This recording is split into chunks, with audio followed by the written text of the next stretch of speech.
You're awake. Oh, thank the stars. There you are, on your feet. I know magical translocation can really upset the stomach. Just take a moment and get your bearings, all right? The Isle of Bolfiera, home of Clan Berini. I apologize for the cramped accommodations. We pride ourselves on courtesy, but circumstances here have taken a turn for the bizarre. I needed to make sure you weren't a danger to yourself or others. You might not be so eager to escape once you hear what's going on. You arrive via a portal, along with a Daedric beast called Sotha Sil. It seized control of our golems and unleashed them on the island. If I free you, will you help me stop Sotha Sil?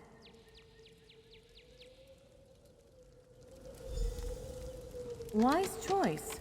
Just give me a moment. There. That should unlock the door. When you're ready, follow me.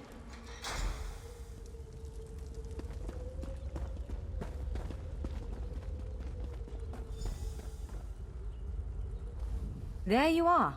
Free as a spring cricket. I hope you intend to keep your word. We'll need each other out there. Of that I'm certain. The name's Norianwe, by the way, of Clan Berini. Pleased to make your acquaintance. We're bound for a place called the Keyrights Gallery. But first, I need to know you can defend yourself. Hurtling through the Orbis and falling flat on your ear left you a bit scattered. Find a weapon, and we'll work out the cobwebs. Fair? Of course. I can't promise total transparency, but I'll be as forthcoming as I can.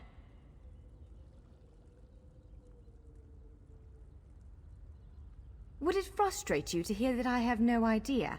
We Dureni are cautious by nature, so the Isle of Bolfiera has many defenses. Magical stone guardians protect many of our sacred sites, but somehow this Daedra found a way to turn them against us. Oh, do I have to? If I recall my studies correctly, I'd say it's a harvester, a huge serpentine creature that feeds on souls and magicka. If it finds a way to consume the energies of the gallery, we will be in very serious trouble. The Keyrights Gallery is an ancient substructure of Bolfiera Island, built long before my clan arrived. On account of all the doors, the gallery's full of ancient gates, each with some arcane connection to places in Tamriel and beyond. Once the gates came to life, rifts opened. You fell out of one of them. The Daedra, Sotha Sil, emerged from another. I cast an incantation of the steed, snatched you up, and fled as fast as my feet would carry me. I heard the Daedra cursing, followed by some kind of explosion, but I didn't look back. I hope the gallery is still standing. Nothing irresponsible, if that's what you're asking. I'm a member of Clan Dureni's Intelligence Guild, the Cinderil. More scholar than spy, I assure you. I was conducting some research in the gallery, then pop! You and that monster arrived. The gallery's always been a place of special interest for the guild, but we never quite cracked how it worked. Despite the dangers, this is our greatest breakthrough to date. The guild master will be ecstatic, provided we get it under control.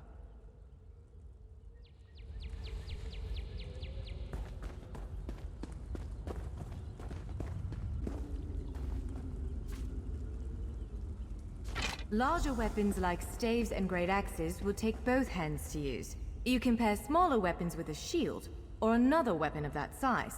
The choice is yours.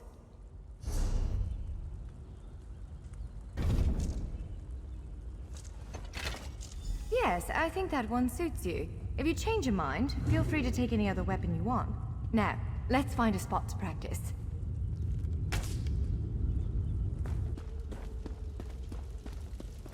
This is as good a place as any.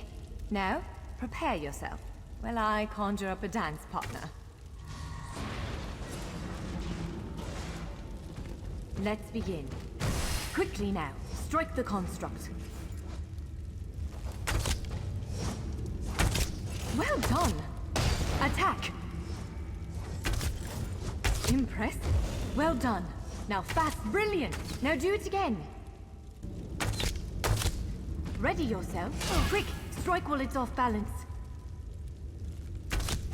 That's the way. Well done.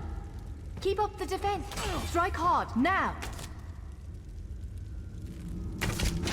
Raw strength, that. Wonderful. Block its strike. Use your heaviest attack. Now some foes will try to restrain you. Quickly, break free. Swiftly now, interrupt it. When your enemy prepares an attack. Good, now destroy it.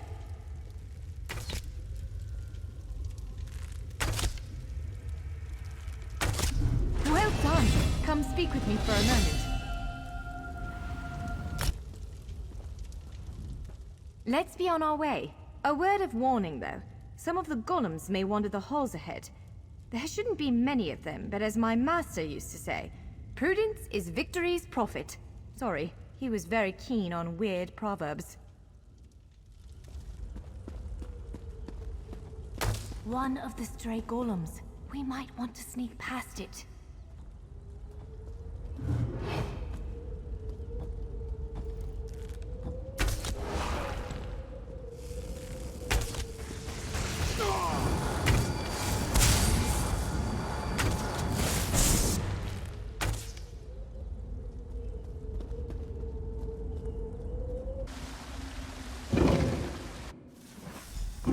Right. The entrance to the Keyride's gallery should be east of here. Let's set out.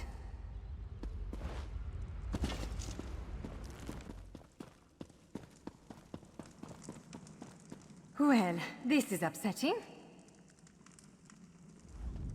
Jeffer's bones. The surge of magicka created by the portals you came through. It must have cracked this sky shard. Without a functioning sky shard, this gate remains locked, and there's no way for us to proceed. Damn! Unless you have a set of enchanting tools and a working knowledge of meteoric empowerment theory, no, there's nothing for it. We need to find a replacement. I saw one in a vault just south of here a few days ago, but it was flanked by one of the island's more powerful golems. Normally, I'd say we should search for another option, but given the circumstances, I think we have to risk it. Of course. Let's not tarry too long, though. Giant clusters of meteoric glass. They fall from Aetherius, charged with raw and very potent magicka. Mages use sky shards in all kinds of rituals and experiments. We Dureni use them as a power source. It's a monstrous sentinel called a gargoyle. I've never seen one fight, but by all accounts, they are far more powerful than the golems we've faced thus far. I don't know why, but sky shards tend to fall in inconvenient places. Just one of Tamriel's cruel jokes. Let's snatch it up quick.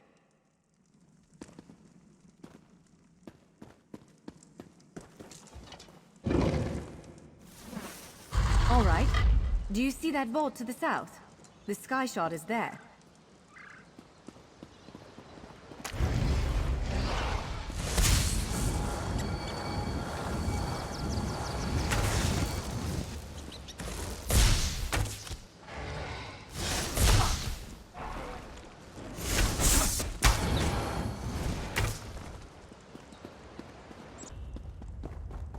There it is! The sky shard!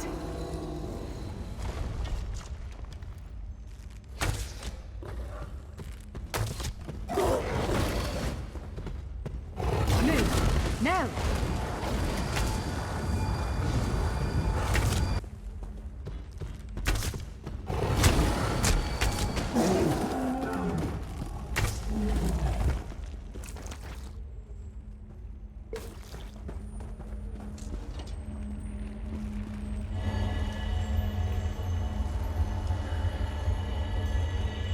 What? Did you just absorb the energy of that shard? Oh, incredible. Not quite what I intended, but we can work with this. Let's head back to the gate. All right, moment of truth. Focus on the sky shard aperture. With any luck, it will respond to the power you absorbed. Let's speak for a moment and unlock the gate.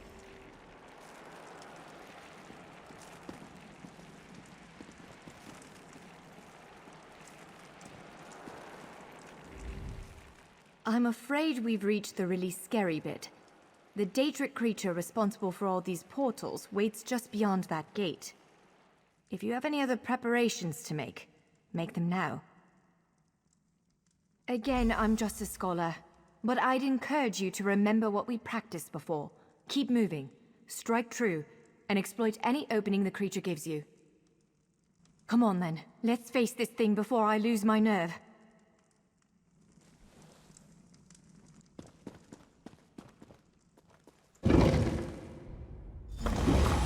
There it is! Send it back to oblivion!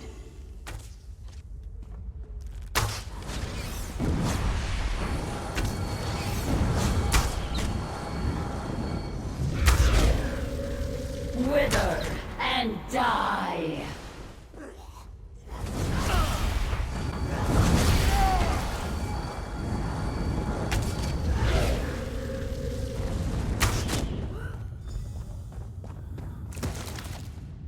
You did it!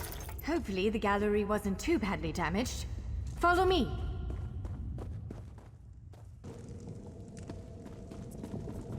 By all the stars! Look at the central column. I had no idea it was concealing something like this. Let's get a closer look. Well, that was thrilling. Now, we should make our way to the central chamber of the Keyrites Gallery.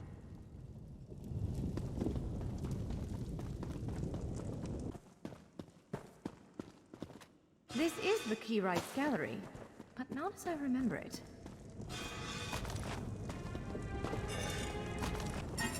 Now I see why we never managed to unlock the gates. Their power comes from this arcane helix. Amazing. With the helix exposed, these gates can finally reopen. Perhaps not all of them at first, but enough to reach most of Tamriel. The question for you, I suppose, is where to first? Can you believe this? Just look around. With this arcane helix exposed, the chamber is positively crackling with magic. The Keyrites Gallery has come to life, and I finally think I know why. Because of you. Matters in Tamriel are bleak. War rages in Cyrodiil. Daedric princes conspire. Dragons ride the winds of elsewhere. The Second Era needs a savior. I believe the gallery, perhaps even the Adamantine Tower itself, chose you. The Keyrites Gallery opened doors to every corner of Tamriel, places I suspect that desperately need a hero's aid. This choice is yours to make, but wherever you choose to go, I'm sure adventure awaits. May the stars protect you. So, have you chosen where to go? What region of the world strikes your fancy? Not everyone gets to pass instantly from one side of Tamriel to another, you know. This is quite a gift. What, me? No, I've got work to do. The Cinderil will want every bit of this place searched and studied. Since I did the discovering, I'll probably end up leading the effort. Adventure abroad sounds all well and good, but my place is here. Well, fate's sort of a clumsy way to put it. No offense. Honestly, we may never know why you were chosen, but I believe there was intention here. Something, whether it be the stars, the gallery, or the tower itself, placed you here for a reason. Perhaps it followed you to prevent you from reaching your, well, destiny sounds a bit too grandiose. Let's just say to stop you from reaching your potential. Then again, maybe the power of this place brought you here to stop Sotha. Probably not, but what's a life without unanswered questions, right? Boring, if you ask me. Ha! An elf can hope. Answering that question will probably keep me occupied for the next 100 years. Is the helix connected to the Adamantine Tower? How does it perceive distant corners of Tamriel? I may never understand it, but I'll do my best. It is a bit overwhelming, isn't it? The whole of Tamriel is stretched out before you. We could start with the political considerations. 3 great alliances vie for control of Cyrodiil. Does the fate of the Pact, Covenant, or Dominion interest you? Excellent. You can visit Stros Mackay in Daggerfall Covenant territory, an island called Canathi's Ruse that the Aldmeri Dominion set its eyes on, or the Ebonheart Pact's domain. I don't blame you. Interprovincial intrigue is the basis of my whole profession, and even I find it tiresome after a while. I suppose that widens the map a bit. Well, as I said before, threats to Tamriel have grown like weeds practically everywhere. Would you prefer to spend time among my elven kin, the Khajiit of elsewhere, or men of the north and south? If you take the gate to Vvardenfell, you can meet the Dark Elves, and maybe even the God King, Vivek. You could also travel south to Somerset Isle, our ancestral home and the primary seat of power for the High Elves. Always. Though the natives don't make it easy. High Elves of Somerset don't share the Durrani's pragmatism. They're often too proud to ask for help. But our agents reported some strange activity around the Crystal Tower. It's probably worth a look. Certainly.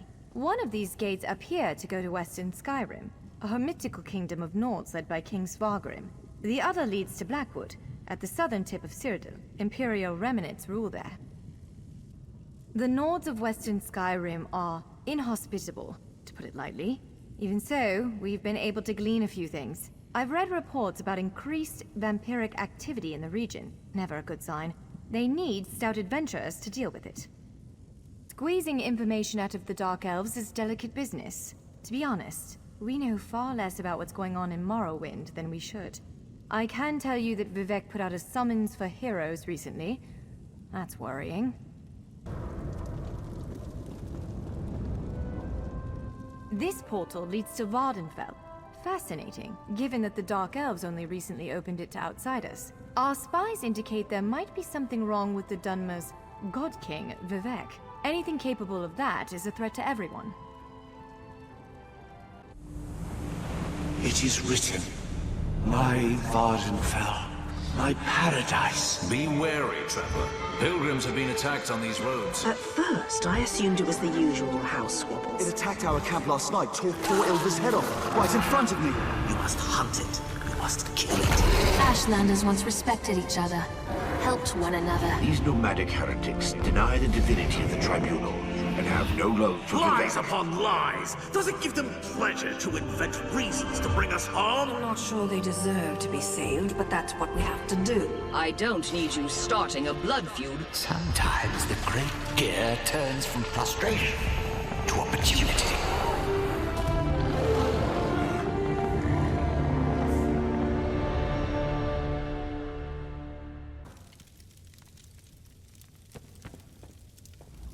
If you'll excuse me, I'm quite busy at the moment. Come back and see me later. Saint Vivec is the preeminent port into Vvardenfell. I process new arrivals so the Tribunal knows who might be gallivanting across this fair land. It's so much more prestigious than my efforts for the Gold Coast Trading Company.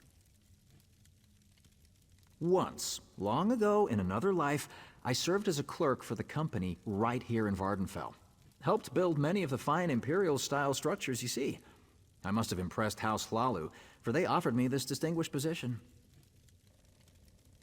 For the most part, but sometimes it takes great effort not to strangle one or more of these pointy-eared blusterers.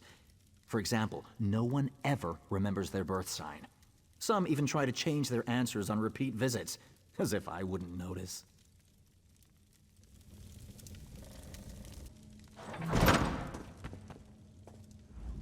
An outlander. I can never seem to get enough of your kind here. You're welcome in Vvardenfell, of course. Just obey the laws and refrain from causing trouble, and you'll get along just fine.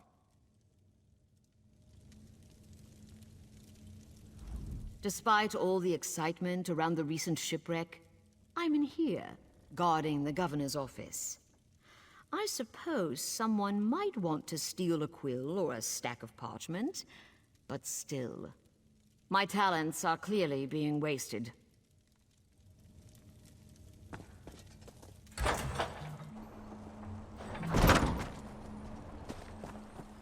Please, someone, we need help!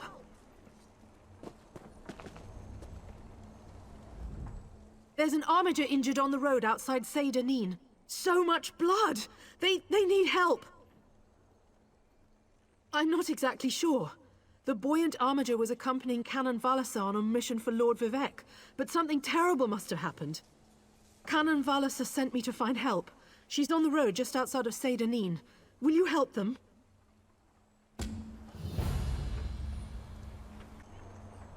Not now, citizen. I'm up to my armpits in problems today.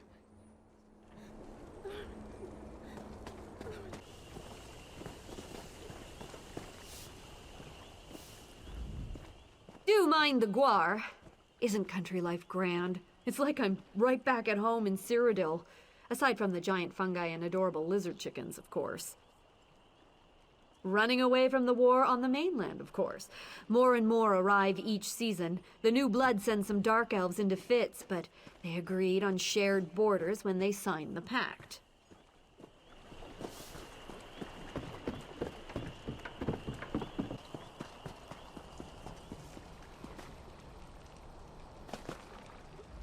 Forgive me, Outlander, but I have enough to deal with. I'm just a simple tribunal priest, and the trouble at the ancestral tomb was too much for even our buoyant armiger to deal with. I have failed Lord Vivec, and left a colleague alone at the tomb. Lord Vivec sent the three of us to seek guidance at the Undreno ancestral tomb. We were attacked when we got there, and our guard was seriously hurt. I barely got her to safety. But we failed to complete the mission Lord Vivec bestowed upon us. Canon Levoul. He remained behind after we retreated from the tomb. I know he wants to get back inside and ask Lord Vivec's questions, but there's no way he can get past the Daedra, or ask the questions on his own. May the three grant him wisdom. Thanaza, what's wrong? Someone help! By the three! First a wounded armiger, now this! By dawn and dusk, evil creeps through the shadows of my beloved Vvardenfell. But an outlander arrives to aid my people, just as I have foreseen. Those words, what do they mean? What happened?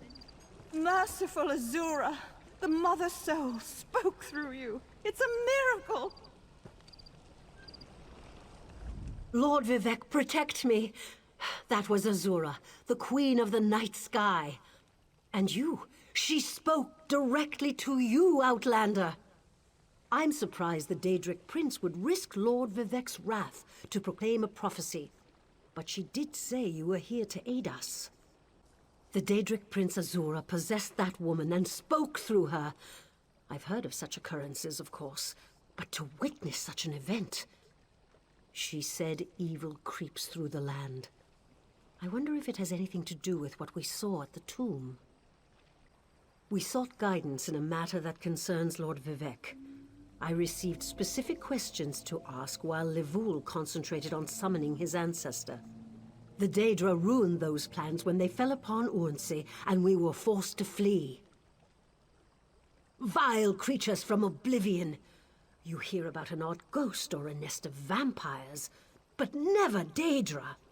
Please, if they're still there, they'll rip Canon Levoul apart. He's definitely not a warrior. Just look at what they did to the buoyant armiger. The buoyant armigers comprise one of the military orders of the Tribunal Temple. They seek to emulate Lord Vivec's deeds through actions and words. Poor Urnsey. Those monsters went straight for her. Her blood flowed like lava from Red Mountain. Where are you from? Children learn of Red Mountain before they even taste Flynn. The mountain sits at the center of Vvardenfell, periodically rumbling like a sleeping Nyx shaking its leg. Lately, however, it seems to be waking from its long slumber. Azura is the cruel but wise Daedric Prince of Dawn and Dusk. She's one of the good Daedra, for what that's worth. But for her to speak through an innocent means something terrible is about to happen. Why else would she dare Lord Vivec's wrath? What do they teach you where you come from? Lord Vivec's a living god! Azura is merely the anticipation of Sotha Sil. Vivec stands as the present and the future, while Azura clearly represents Vvardenfell's past. So no, they don't get along. You don't know Lord Vivec, one of the living gods of the Dunmer Tribunal. You must be new to our land, Outlander. But there's no time. Canon Levoul remain behind. He needs help if he's going to get inside the tomb and ask Vivec's questions. Yes, one of the god monarchs of Morrowind. He's the warrior-poet who lives in a grand palace in Vivec City. Lord Vivec sent us on this holy mission to request information from Canon Levoul's ancestor. It breaks my heart that I have failed him.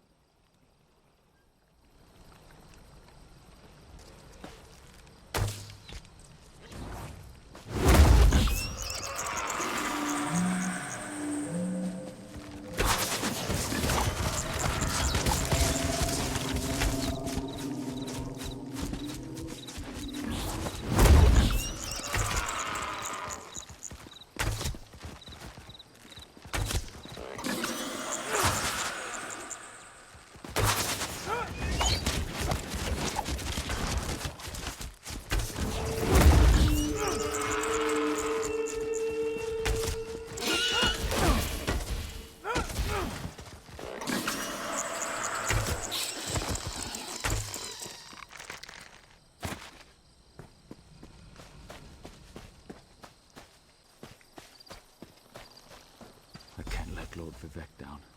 Those monsters, it's too dangerous. What am I going to do? Did Canon Valasar send you?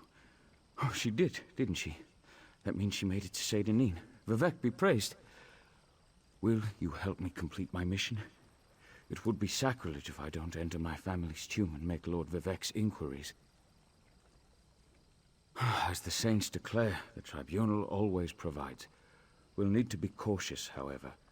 Daedra invaded the tomb.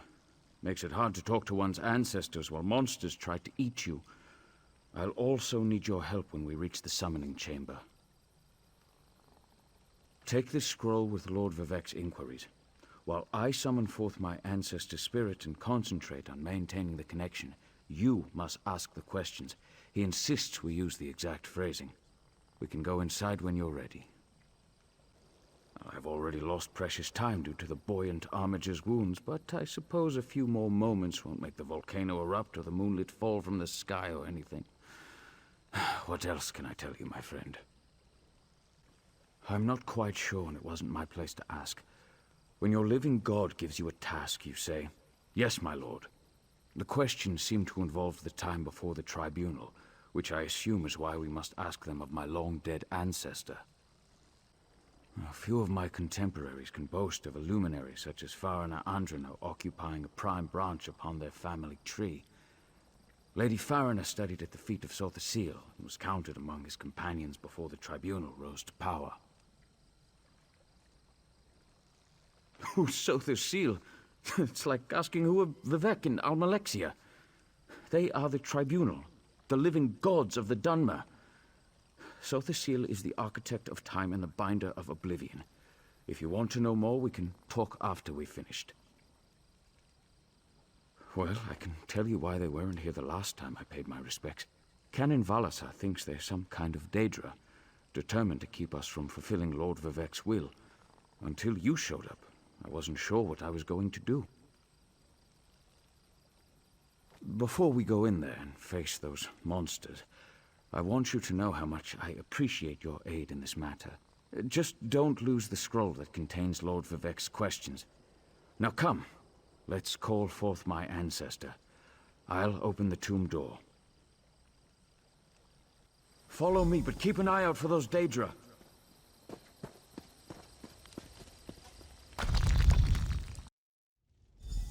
Careful. The creatures attacked as soon as we entered the Hall of Remembrance.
The summoning chamber. I'll call forth my ancestor, then you can ask Vivec's questions. Hasn't my rest been disturbed enough by those filthy Daedra? Why do you summon me, descendant? My Lord Vivec has inquiries that only you can answer, my lady. My companion will present them with your permission. The Warrior-Poet? Very well. Ask Vivec's questions. Ask the Warrior-Poet's questions, Outlander. Ah, Lord Vivec always had a way with words. Tell him to rest assured. The heart remains safe. I wonder why that concerns him. Ask the remaining questions, as my time here is short. An enemy of old, yes, but not the one that Vivec presumes. Sotha Sil imagined multiple scenarios and contemplated endless solutions. He even experimented with his divinity, drawing energy to study before returning it. Loss will come, he foresaw, but not until the collapse of the temple. Now... I hope that's what Lord Vivec needed. Let's talk outside.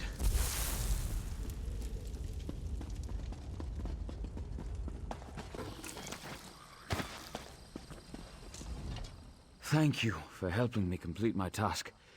Now, I need to return to Vivec City. Have you been there? Oh, it's amazing. Ziggurats rising out of the water, the moonlit hanging in the sky above. You should meet me there so I can introduce you to Lord Vivec. Oh, just between us, I understood neither the questions asked nor the answers received.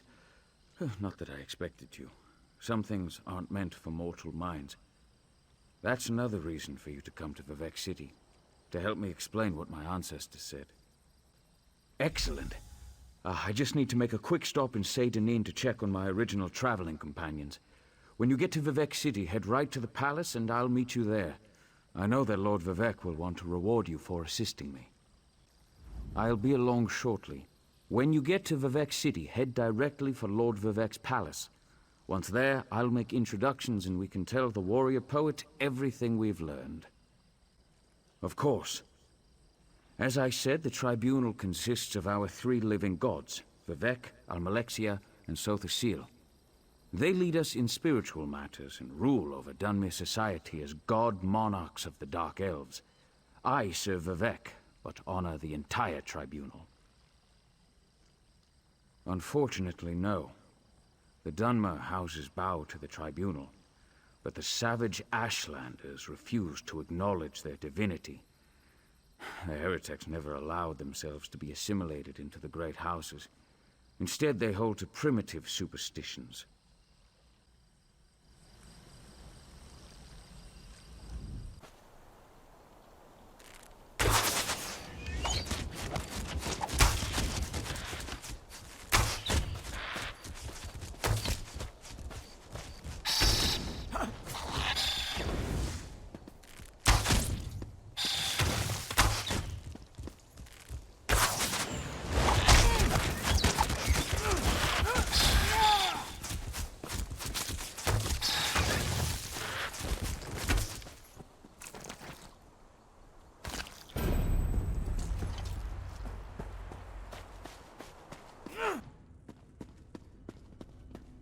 This is the person who helped me at the tomb, my lord.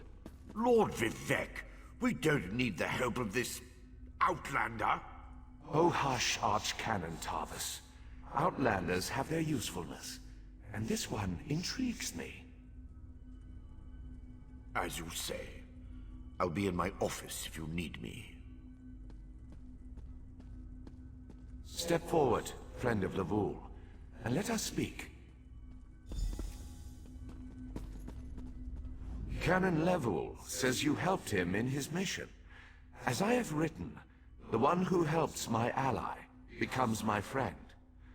Despite the Archcanon's concerns, I greet you with sincerity and pose a simple question.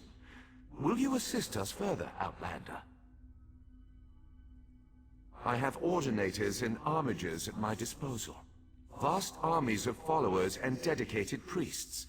What I don't have, however, is a fresh perspective. Will you set aside your personal goals for a time and become the eyes and ears of a god? Good. I need assistance to investigate a strange phenomenon that the Ancestor confirmed may indeed be a problem. We'll start with a simple divination ritual. Archcanon Tarvis can tell you what we need to delve into this mystery. The situation that troubles me has taken a toll on my Archcanon, but he's a faithful servant. Tarvis will do as I say, and I say we need your assistance. Find the Archcanon in his office, and he'll tell you how to proceed. The Daedric Prince. I suppose the same events that concern me might interest Azura, though she could just as easily be the source of these troubles. Red Mountain, strange Daedra, and then there's... well, we'll talk more about that when you return. Levoul's ancestor assured me that a source of power remains safe. As for the rest, let the guess ripen in the mind, and only speak when the fruit grows certain. I require more information on these matters, hence the need for the divination ritual. Find Archcanon Tarvis in his office, and do as he commands. Help the Archcanon, and you help me. Remember the words of my 7th sonnet. Time is neither ally nor enemy. It simply is, and then it has passed. Now, go before it passes you.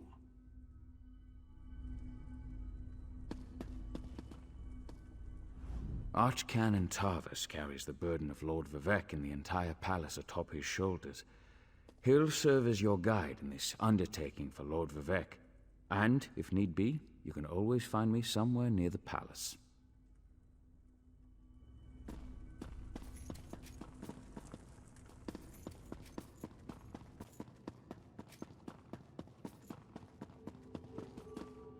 Ah, Outlander. Lord Vivec trusts too much to put his faith in one such as you, but who am I to question my god? I suppose he sent you to me so I could put you to work? Did he say which task he wants us to accomplish first? Ah, yes.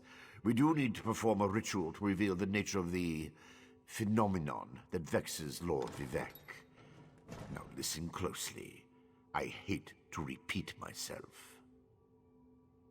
Despite my objections, Vivec believes you were sent to help, so I'll do my best to assist you. Go to the ziggurat that's still under construction and tell the Overseer that Lord Vivec requires the Blessing Stone. Then bring it to me in the palace. You receive a simple errand in the service of Lord Vivec, and countless questions form unbidden in your mind. Very well. Go ahead. Ask your questions. It's not like I'm the busy archcanon of a living god or anything. Ah, the ignorance of outlanders. How refreshing. The Blessing Stones serve as repositories for small amounts of Lord Vivec's power. They allow his favor to permeate sanctified locations. We need such a stone to power the divination ritual. If you haven't guessed yet, the phenomenon interferes with Lord Vivec's power in unusual ways. It will be safer for everyone if I perform the ritual by using the Blessing Stone instead of drawing on my Lord's personal store of energy. Even if I told you, you wouldn't comprehend it. Lord Vivec's senses eclipse those of mere mortals. Suffice it to say, he feels a disturbance in the flow of energy throughout Vvardenfell. He seeks to discover the source of that disturbance. Lord Vivec sees signs and portents everywhere. It's the poet at his core. I tend to be much more pragmatic. Sometimes a volcano is simply a volcano, and not a harbinger of doom. As for the Daedra, I have no idea. Perhaps the summoning got out of hand. Offend me? You give yourself too much credit. No, I feel the same about all Outlanders. This is Tribunal business, best handled by Tribunal resources. However, I also obey my Lord Vivek, so I will tolerate your involvement and do my best to aid you.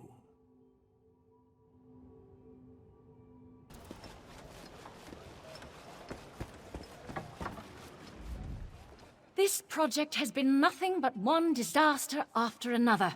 How am I expected to get this ziggurat built on time when things constantly go wrong? Don't mind me. I'm just having one of those days. Our blessing stone? Do you know what happens if we give up our blessing stone? Well, neither do I, but I'm sure it won't put us back on schedule or end our string of disasters. I'm not one to disagree with the Archcanon, but that's a terrible idea. Lord Vivec? Well, why didn't you say so? But I'll need your help before I can turn over the blessing stone. The passage that leads to the consecration chamber collapsed, trapping some of my workers. If you can clear the way, you can borrow the stone. I appreciate the help. Just remember that you're only borrowing the stone. It needs to be back in the consecration chamber before the next shift, or we'll never get this ziggurat constructed in time. Clear the passage and rescue my workers, and you can borrow the blessing stone.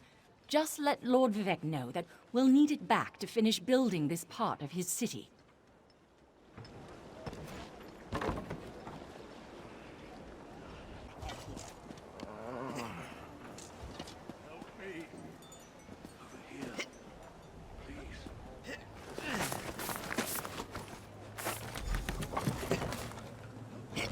Thank you. I'll go tell the Overseer what you did for me.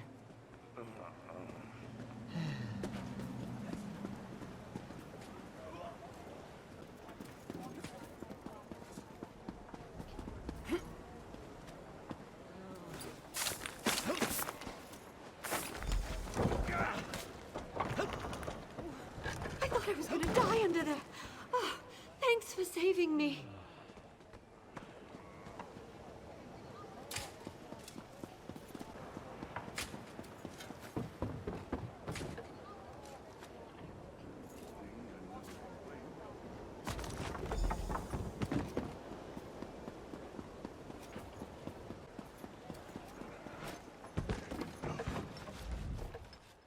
I see you've got the blessing stone.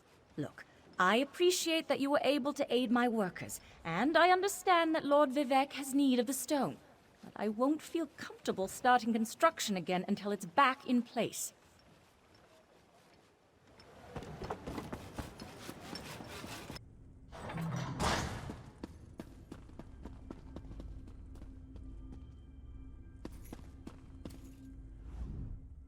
The Outlander returns. I understand there was trouble at the construction site, but you were able to save a few of the workers.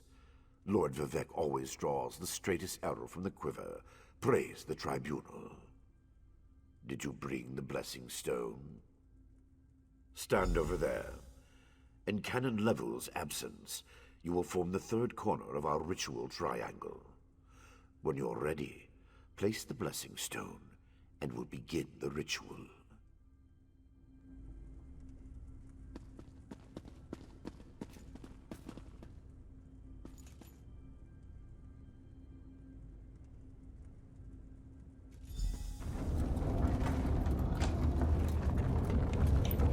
Hear the words of the warrior-poet, and reveal the source of Lord Vivek's distress.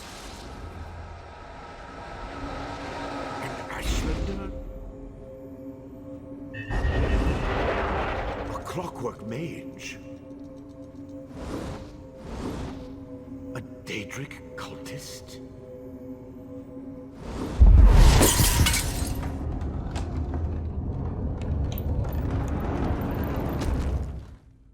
Something interfered with the ritual, my lord.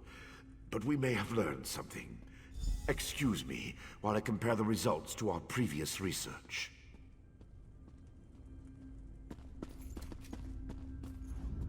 Between the cryptic warnings of the ancestor spirit and the unexpected result of the divination ritual, I fear there may be more astir than I imagined.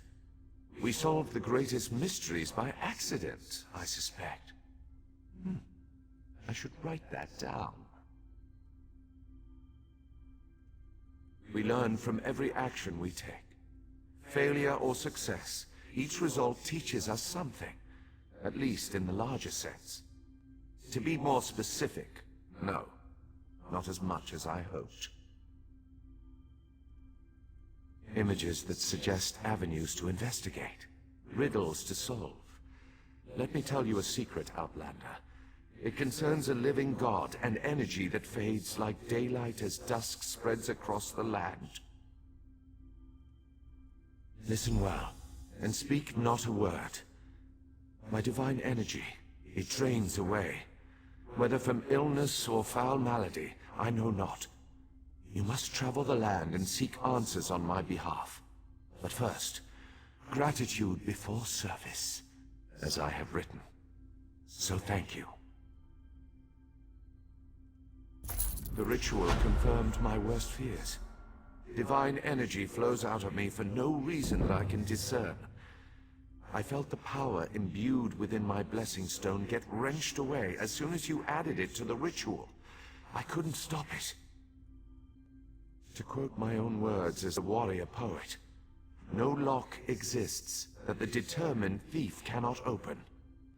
Follow the trail of my missing energy, and try to discover the identity of the enemy Levul's ancestor warned us about. Something drains my energy. Find Archcanon Tarvis in his office, and ask if he gleaned anything useful from the ritual. If not, I know his earlier research indicated new avenues to investigate. Go where he tells you, and learn what you can. My divine energy diminishes with every passing moment, but the ritual confirmed my affliction is not natural. I regret that I could not reveal the full nature of these dire circumstances until your trustworthiness had been demonstrated. Yes, while Archcanon Tarvis has always been cautious about ideas and ideologies that didn't originate within the Tribunal, and recently, that prudence has grown 1,000-fold. He's a faithful servant, however, despite his narrow-mindedness. I've always used my power freely, and without detriment. I create the blessing stones, hold the moonlit above the city, and perform 100 miracles a day to benefit my people. I begin to feel the toll this liberal application of divinity costs me. I care little for my own safety, but my people are another matter. Without my power to stop it, the moonlit will crash into the city and kill hundreds, perhaps thousands of innocents. And that would be just the start of Vvardenfell's woes. At first, I barely noticed the loss of energy, but as I continue to grow weaker, the more it feels like an attack against my person. Besides, the ancestor spirit confirmed that an ancient enemy was to blame. We just need to determine who before... Let us not dwell on disasters to come when we have problems enough to deal with in the here and now. Consult with Archcanon Tarvis and discover the source of this attack. Then we can put an end to it and not worry about what might have been. They always chide me about my flagrant displays of divinity, but so far, I am the only one of the living gods whose power is fading. Almalexia hoards her energy and has barricaded her temple against attack. As for Sotha Sil, my brother travels. We have not heard from him for quite some time, but I sense that he remains safe and in possession of his full power. Funny. He always wanted to discover the limits of our divinity. Perhaps I will solve that mystery for him. My divine energy diminishes with every passing moment, but the ritual confirmed my affliction is not natural. I regret that I could not reveal the full nature of these dire circumstances until your trustworthiness had been demonstrated.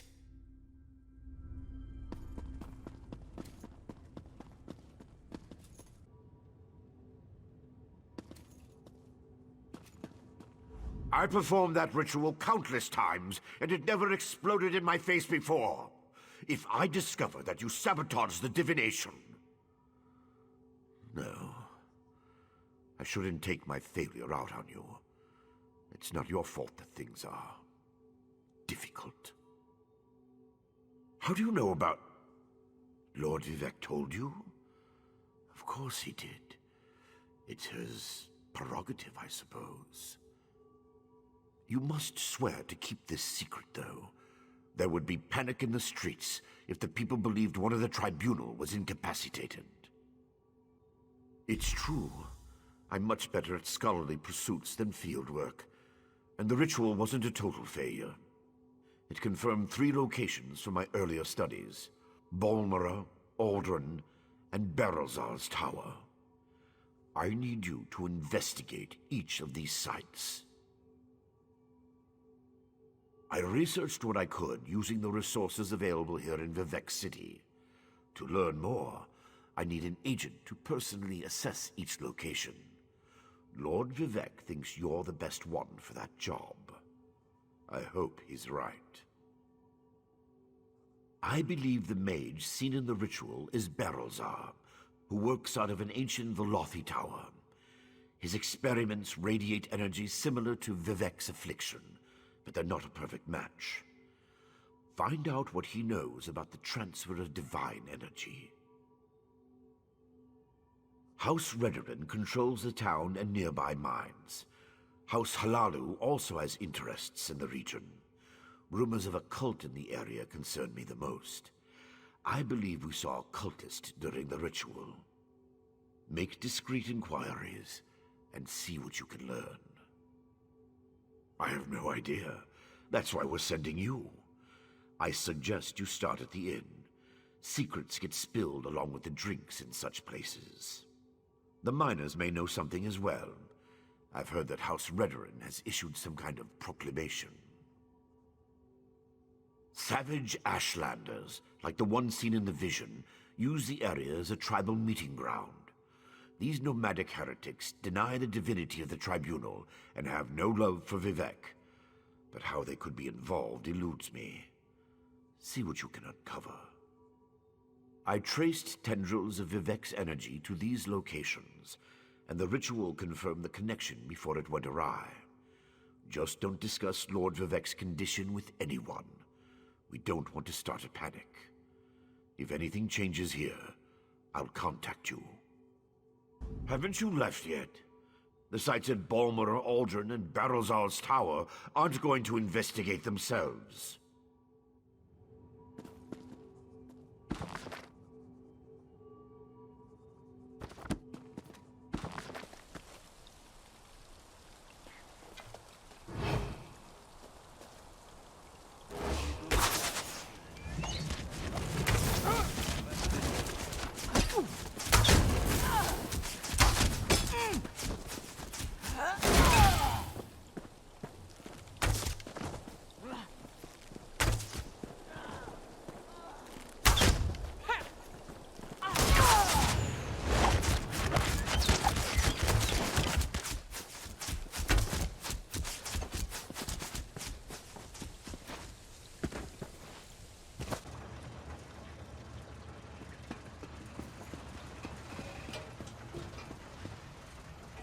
Such displeasure and disappointment. Nothing works, even though every calculation is precise. Now an interruption. How infuriating. Wait. Sometimes the great gear turns from frustration to opportunity. Divine energy. I'll have you know I participated in Lord Sotha Sil's 9 analyses of the exalted enigmas. But we have more important matters. I'm about to determine the correlation between color and time, and I could use another set of hands. A reciprocal exchange. Interesting, yes. I can see the benefits of such an arrangement. Very well. Just activate the crystals in the proper sequence while I modulate the energy flow. Less chance of an explosion that way. Such a waste repeating words. Activate the crystals in the proper order. It's all about colors, like a rainbow. Make a mistake and reset the mechanism using that lever, unless it explodes. You'd be surprised how often that happens.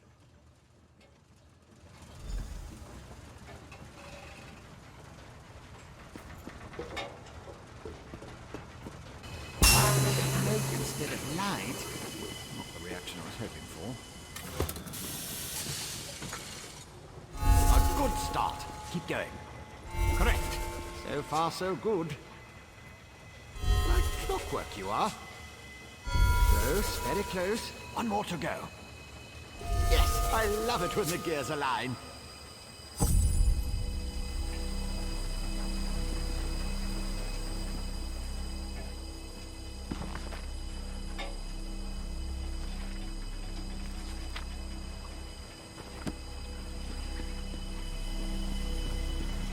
Perfect. Such are the benefits of an extra set of appendages.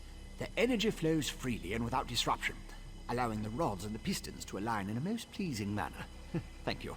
Now, why do you want to know about divine energy? Saint, how intriguing. I was just thinking about my former master, Sotha Sil, and the experiments we conducted. He desperately sought to understand the power he and his companions attained, especially whether or not that power was temporary. Not while I assisted him. He had a tool that he used to drain away minute bits of his own divine energy to store and study. He could extract it and return it as he saw fit. Not sure what became of the tool, but here are my notes from those days. More questions? Well, Lord Sotha Sil attributed curiosity to intellectual superiority. Suppose I should do the same. Ask, and I will attempt to tighten the cogs of your ongoing education as best I can. Odd question. Is a hammer a weapon? A saw? A Dwemer spring spanner? No, it was just a tool. A device crafted by Sotha Sil to aid in his endless experiments.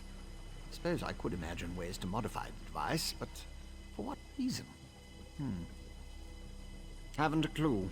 Tools have a way of wandering off when you don't stay vigilant. Had a guar that used to swallow tools when I wasn't looking. Glowed for a month until the enchantment dissipated and the tool passed. Should have heard the screams. I was his apprentice, but that was years ago. Spent time working in the Clockwork City. That's what I learned about energy transference, Dwemer engineering, mechanical symmetry. Made me the dark elf I am today. But I have a question. Who sent you? The Archcanon, Lord Vivec's High Priest. Suddenly the gears align.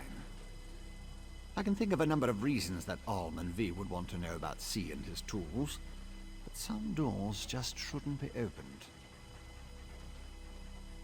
He's the father of mysteries and the architect of time, one of the Tribunal, the three living gods of the Dark Elves.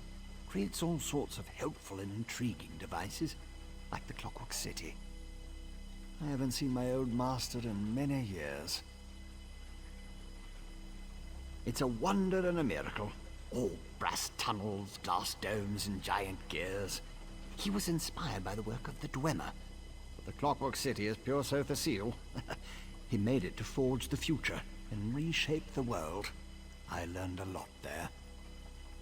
I need to record my observations of the experiment you just helped me complete. But I can spare a few more clicks of the brake gear for such an able assistant. Is there something else you need?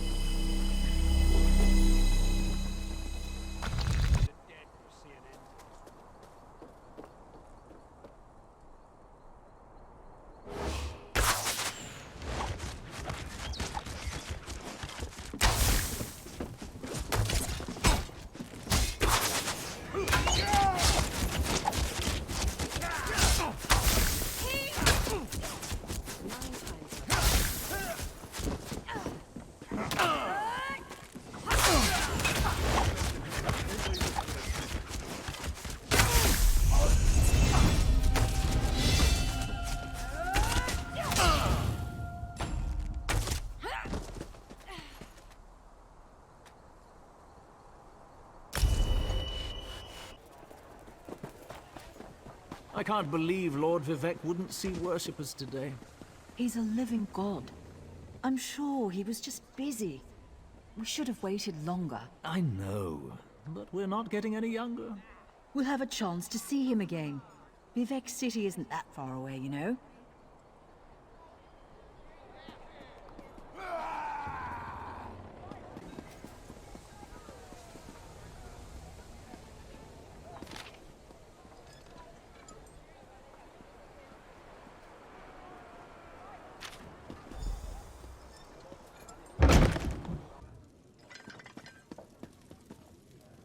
Do I look drunk? I love seeing new faces. For a while, it was just the same old miners and the occasional traveling merchant. Thought Caroline might have to shut this place down. Look at me talking your ears off. What can I get you? At first, I assumed it was the usual house squabbles. Redoran and Hlalu arguments can get pretty heated. Then I thought maybe the Ashlanders were scaring people off. But after that proclamation... No, I'd rather not talk about that with a stranger. I'm sure you do, but I have to live here, you know? Look, there's nothing I can tell you. If the houses ever found out I told an outlander about our troubles, maybe one of the miners will be more willing to talk to you. What are you looking at? Hail.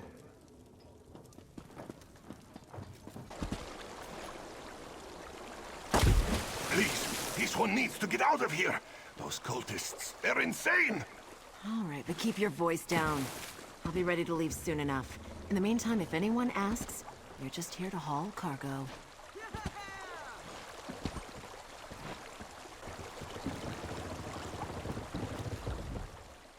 What? Who? This one is just here to haul cargo! Cultists? This one said nothing about cultists. Perhaps you are thinking of another Khajiit.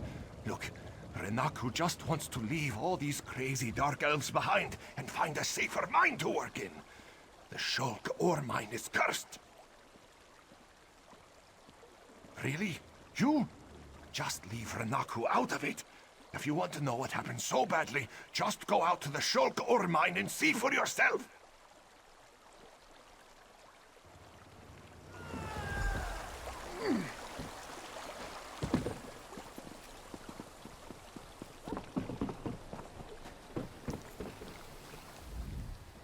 You shouldn't be here. Didn't you read the House Redoran proclamation? I wouldn't be here myself, but some of my miners are still in there. Our mine was invaded by violent cultists. They showed up and just took the place over. My people are trapped.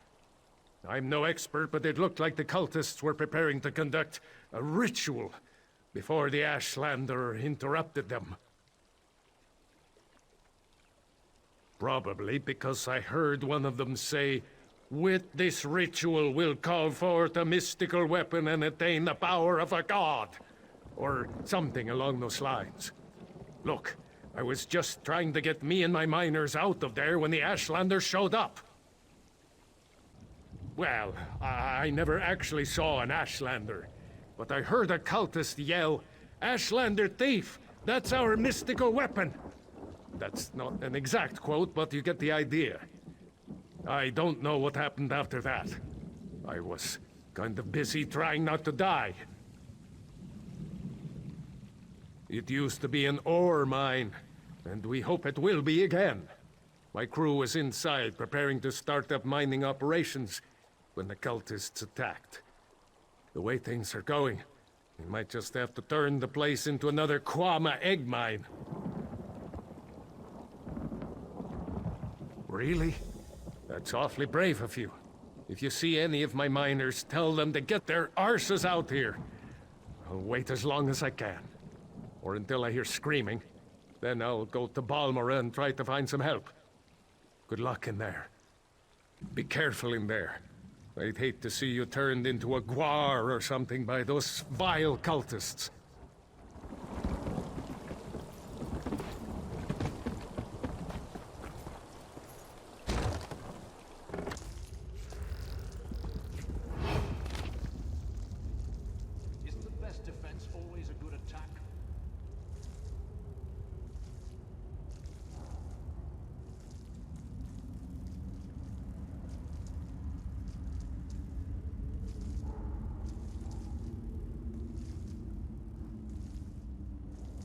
Who's got a whetstone?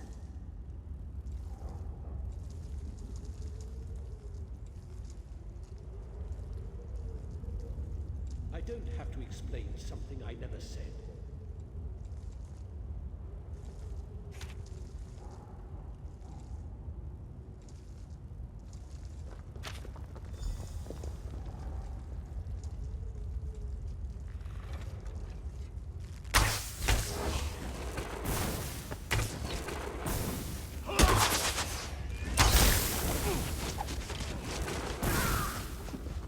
Heal me!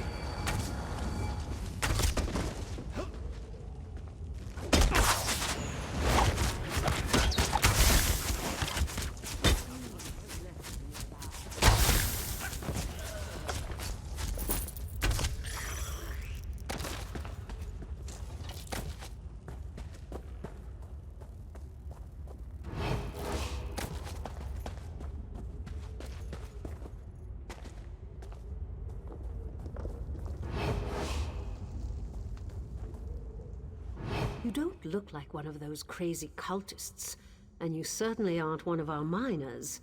So by Vivec's holy nose hairs, who in oblivion are you?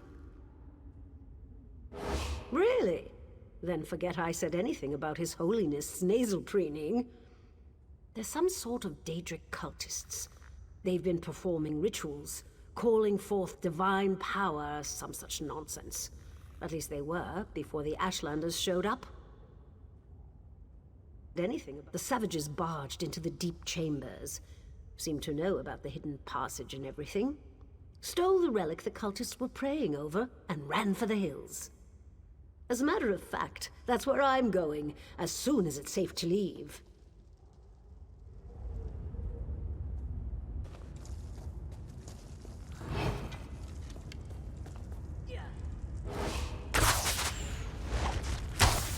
More thieves!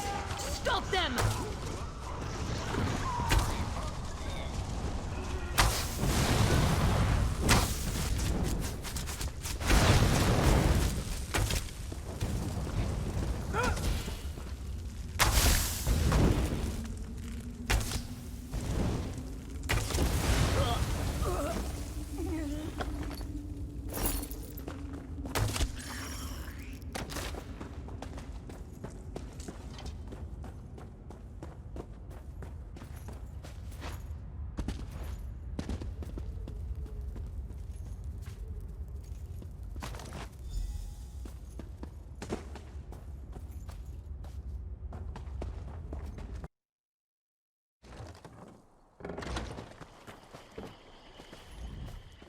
Did you find what you were looking for in the mine?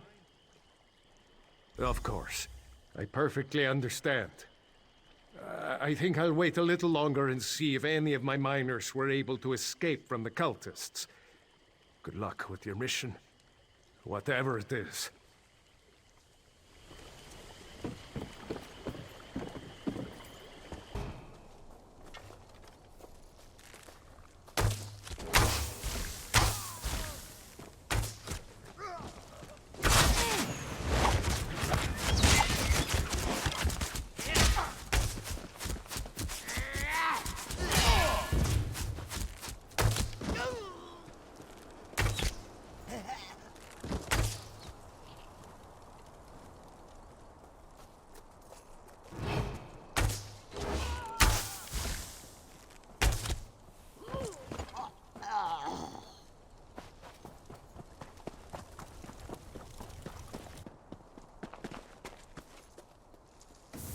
I demand to see my brother. Lay hands upon me, and you will lose them.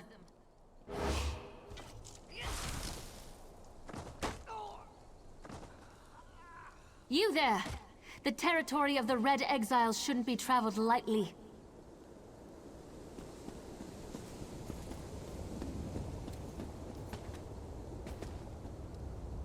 Ashlanders once respected each other, helped one another.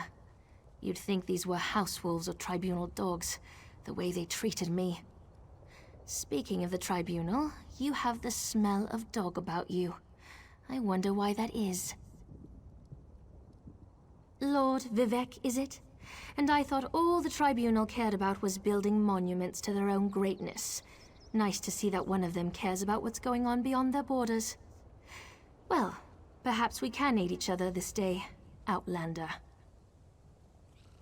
Ashlanders are nomads, but we gather at sacred sites to trade, confer, and pay homage to the past. Aldrin is such a place. That's why Chodala invited the Red Exiles here. But these outcasts won't let me into their camp. I need to find my brother.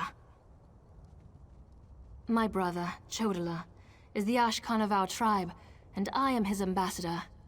I act as a go-between among the tribes. Chodala wants to unite the Dunmer and calmly end the era of the bickering houses. He hopes to convince the tribes to follow his lead. Head into the Red Exiles camp and find my brother. Otherwise, see if you can find out what he was doing in there and where he's gone. Be wary of the outcasts. As you saw, they won't hesitate to attack without reason or provocation. No, just our tribe, the Urshilaku, though he's respected by most of the other Ashlanders for his wisdom and strength of will. He does hope to unite the tribes in a common cause, however. That's one of the reasons we've gathered here at Aldrin. My brother and I have always worked to help our people, and improve the Ashlander way of life. He used to believe that peaceful negotiation was the best path to accomplish this. Recently, however, things have become different. He's almost like... No, that's not something I'm ready to talk about with an outsider. Perhaps after you prove your trustworthiness and willingness to help us, then we can discuss my brother in more detail. Perhaps. That's not our goal, but the tribes will defend themselves if necessary. No, we hope to present a united front and show the houses the folly of the path they've embarked upon. Turning away from our forefathers and god ancestors has made them weak. The Red Exiles, they're violent, dangerous Ashlanders who were banished from their tribes and joined together to create their own clan. Chodala invited them to the gathering and went into the camp to talk, but he's been gone too long. I'm worried. As you saw, hostility is second nature to the Red Exiles. We're here to negotiate, but they're no better than thieves and murderers. If they spot you in their camp, you'll need to defend yourself. It's unfortunate, but they'll leave you no choice. Chodala went to meet with the Red Exiles' leader and hasn't returned. If I enter the camp and have to kill any of those foolish outcasts, it could have serious repercussions for our negotiations. Find my brother, and I'll help you with your quest.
You seem to have survived your visit to the Red Exiles camp.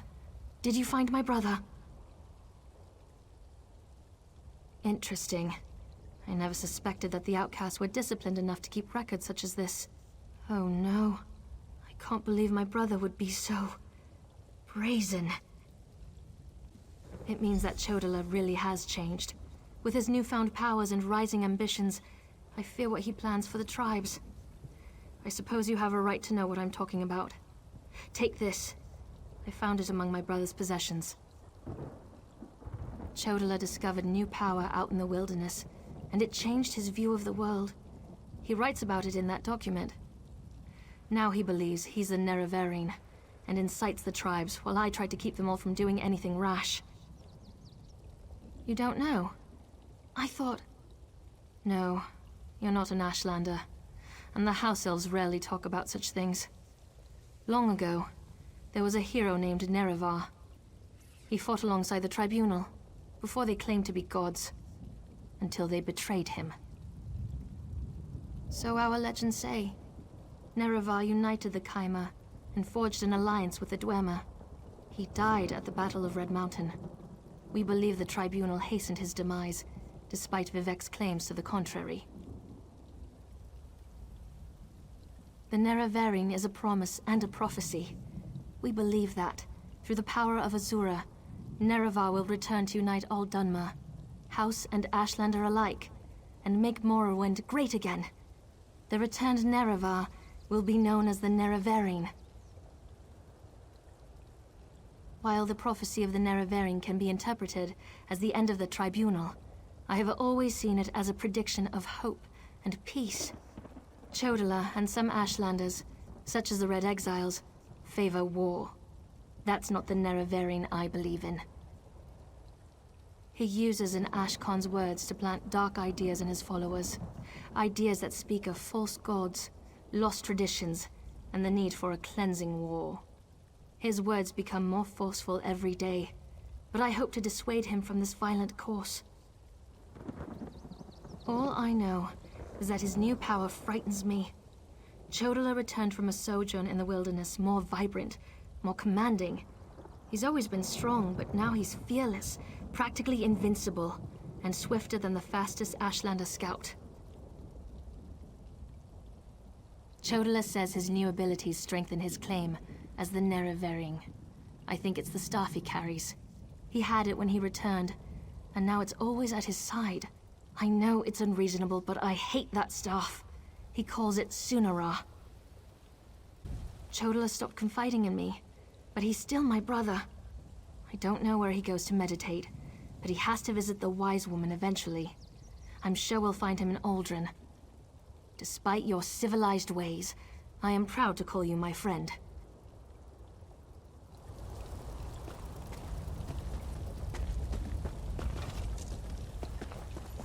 Outlander, over here! This requires a considerable amount of effort, so just listen. We have a problem here. Return to my office immediately.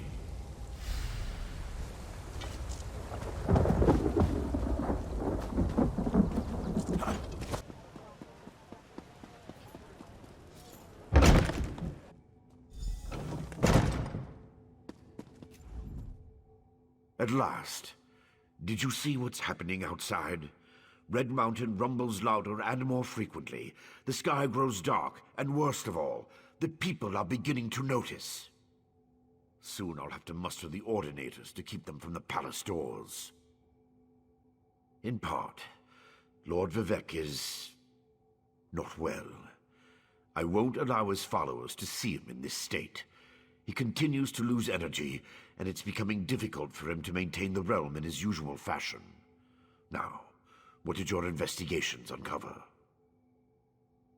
I'll review these documents and present your findings to Lord Vivec. I was against bringing you into this investigation, but I was wrong. Thank you for aiding us. You should go see Lord Vivec now. He's been asking about you. I'll be along shortly. Very well. Tell me what you learned at each of the locations, and let's see what conclusions we can come to.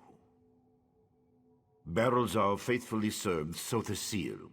He's as loyal to the Tribunal as I am. He would never intentionally harm Lord Vivec. But that tool he mentioned... Perhaps one of the priests Vivec sent away could search the temple archives for more information.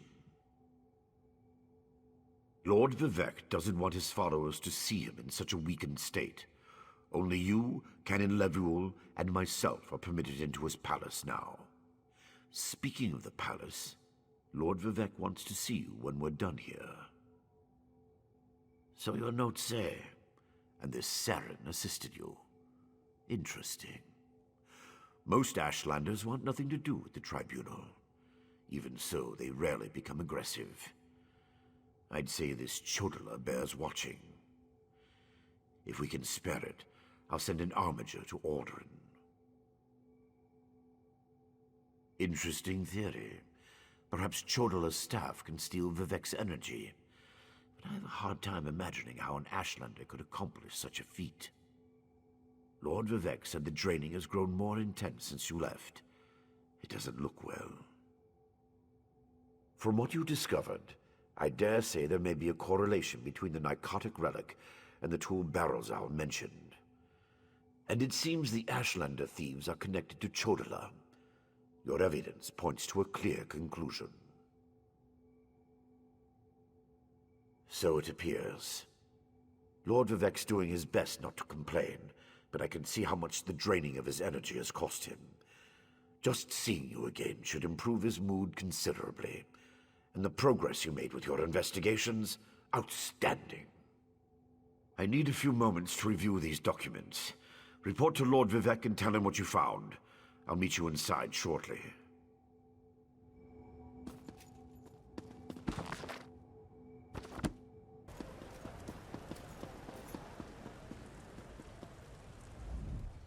Bardow is falling, and Red Mountain erupts, but Lord Vivec will still protect. 3 form the Tribunal. Mother Morrowind. Almalexia is the protector of the weak and patron of the healers. Sotha Sil, the father of mysteries, is a tinkerer and a mage, an architect of time. Lord Vivec, the ever-vigilant, is a warrior and a poet.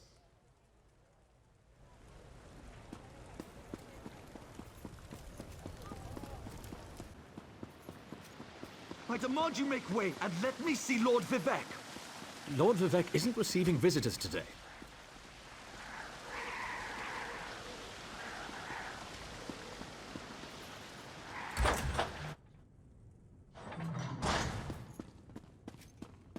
My lord, please let me send for aid. Perhaps one of the healers can help you. Pain is best tolerated in private, as I have written in the 37th ballad. There must be something I can do. You can call the Archcanon. He should hear the news our friend brings us.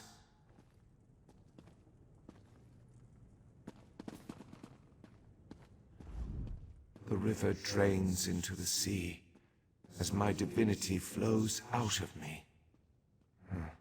Needs some work. As you can see, I continue to lose energy, and it has made me somewhat agitated. Have you made any progress toward discovering the source of my discomfort? An Ashlander? That seems unlikely, but I trust your instincts. We need to find out more about this Chodala and the ancient enemy that aids him. Take this. Another token of my appreciation. And look, here comes the Archcanon now. My lord, the Outlander may have actually discovered something.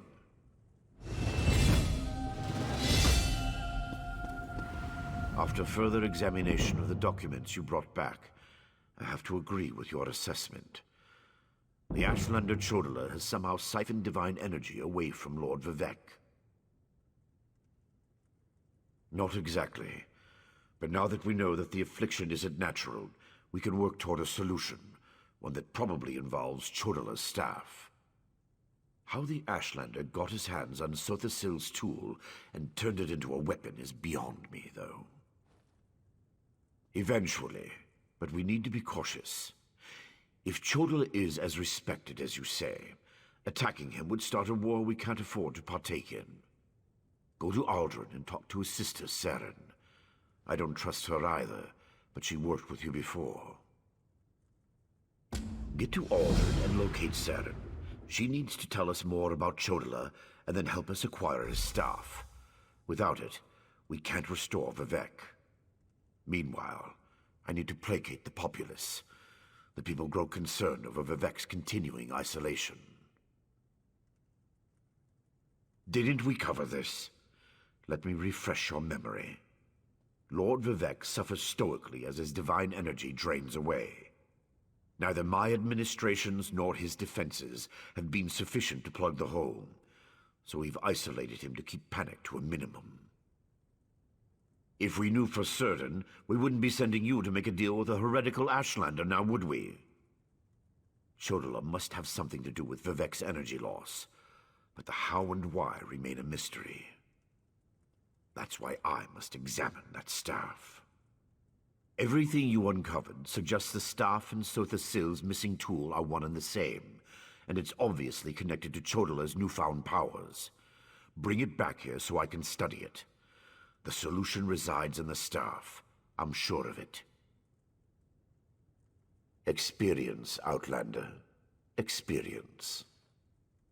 I have seen the Dunmer rage against the gods at the least provocation. When they realize that Vivec is ill, that his powers are failing, they'll weep and gnash their teeth like frightened children. The people don't handle the infirmities of their deities very well, especially when those infirmities could foreshadow Red Mountain's eruption or portend the moonlets fall from the sky. Once such fear ignites, it spreads like wildfire. They try not to think about them at all. The Ashlanders are savages. They refuse to acknowledge the supremacy of Lord Vivec in the Tribunal, instead putting their faith in the despicable Daedra. They're heretics, pure and simple.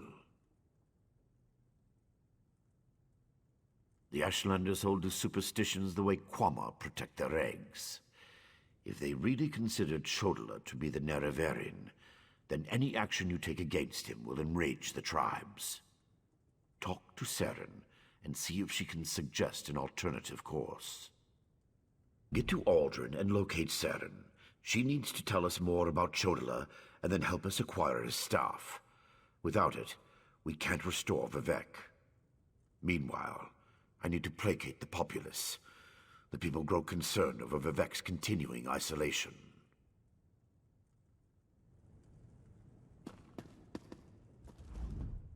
The wary warrior weakens and withers, despite his dashing exuberance of expression.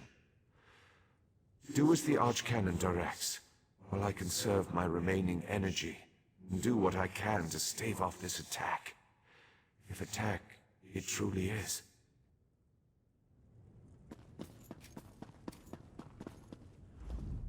An Ashlander? Could a heathen actually threaten one of the Tribunal? Oh, such a thought makes my stomach hurt.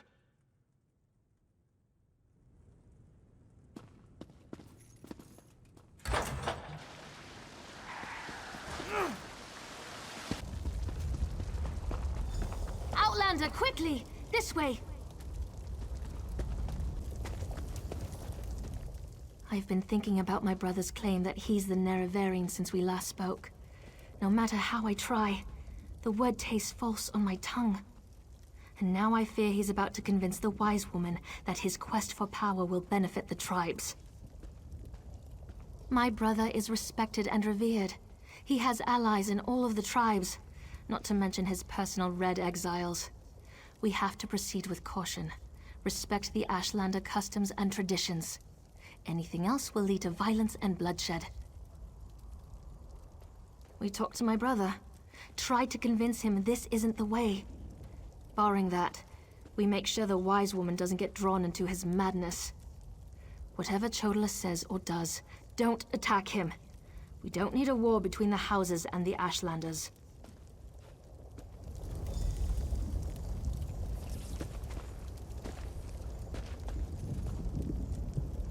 The wise woman.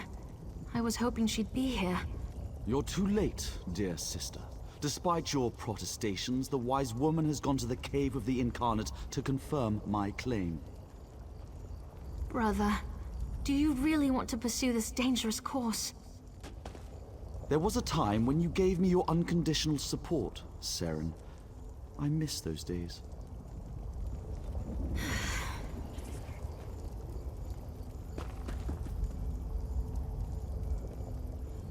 My brother Chodala's about to do something foolish and dangerous. But by dusk and dawn, Azura put you and I on the same path for a purpose. I just hope we have enough time. He's about to claim the title of the Nerevarine and try to unite the Ashlander tribes gathered here. He already convinced the Red Exiles to support him. He's using them to intimidate the other tribes. If he persuaded the Wise Woman to his cause... Wise Woman Dovrasi, the most respected counselor and spirit guide this side of Red Mountain. She went to the Cavern of the Incarnate to meditate on Chodala's claim. If she confirms my brother's assertion, the tribes will follow wherever he leads.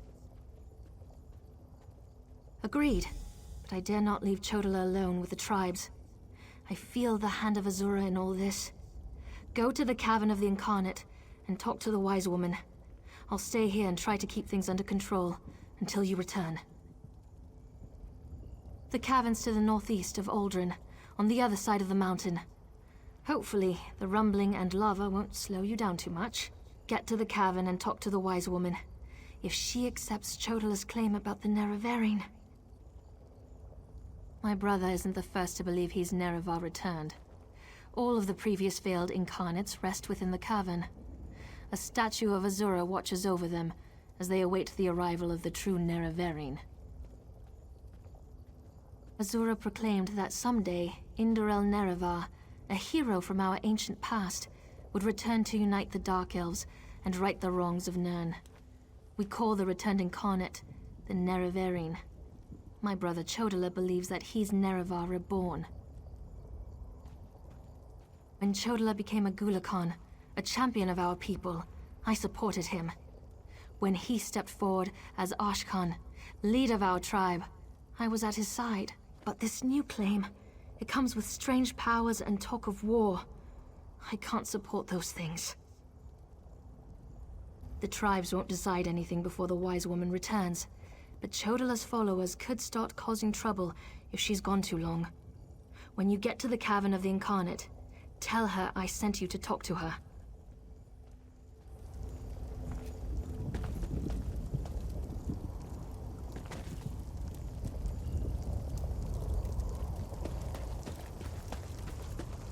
She won't refuse my claim.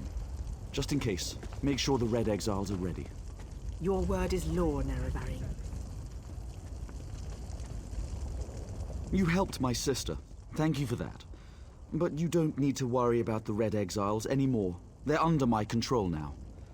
As for everything else, that's Ashlander business. There's no place for an Outlander here. Plotting? No, I'm confident that the false god will fall. Azura has proclaimed this, and I know it to be true. The Tribunal betrayed our hero and turned away from our religion. And they call us heretics. Bah! My sister is too naive and idealistic for her own good. Look at the power I wield. Feel the conviction in my words. While the House Elves squabble and fight to carve up our land, the Nerevarine will step forth to end their tyranny once and for all. How overly simplistic the world must be to your eyes, Outlander. I am Nerevar reborn. I will lead my people to power and glory. The Wise Woman knows this. She will proclaim it when she returns. And no Tribunal lapdogs can change that.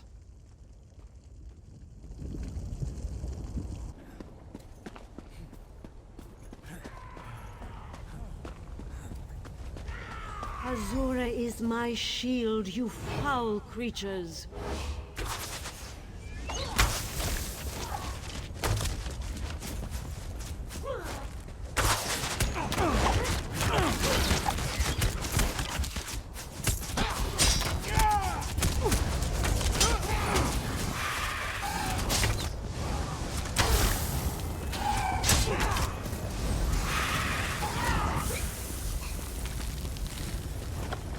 Thank you for aiding me, but I sense you came for a different purpose. Let's talk inside the cavern.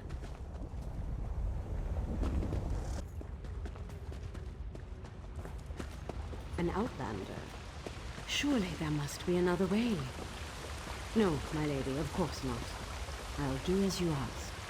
Come here, Outlander. We must talk.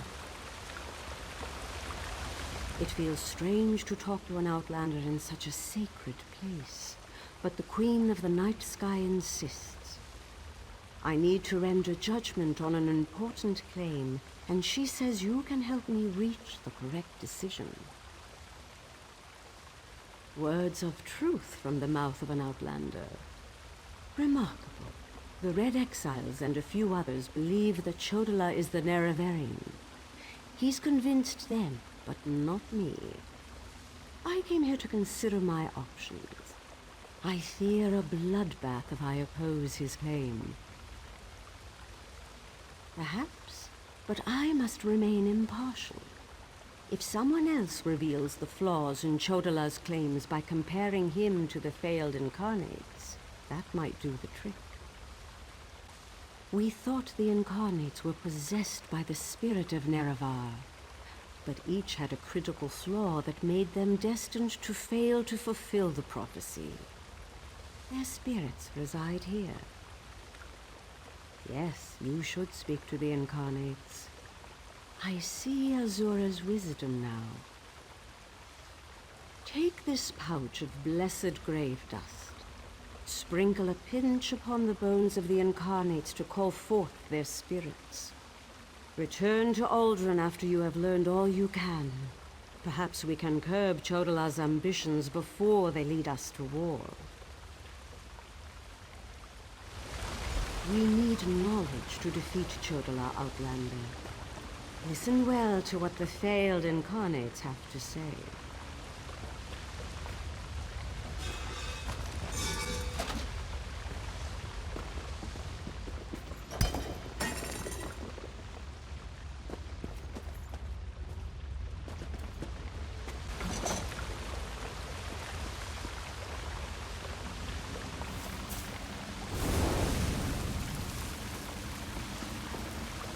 We are the failed incarnates, the Ashlanders who proudly proclaimed themselves to be the Nerevarine, but were found wanting. The Lady of Dawn and Dusk urged us to cooperate. So ask your question, Outlander. Take my scroll and help the wise woman see the lie of unbridled power.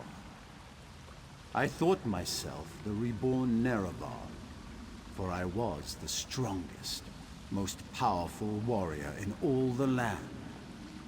But power alone won't save my people. In the end, it couldn't even save me.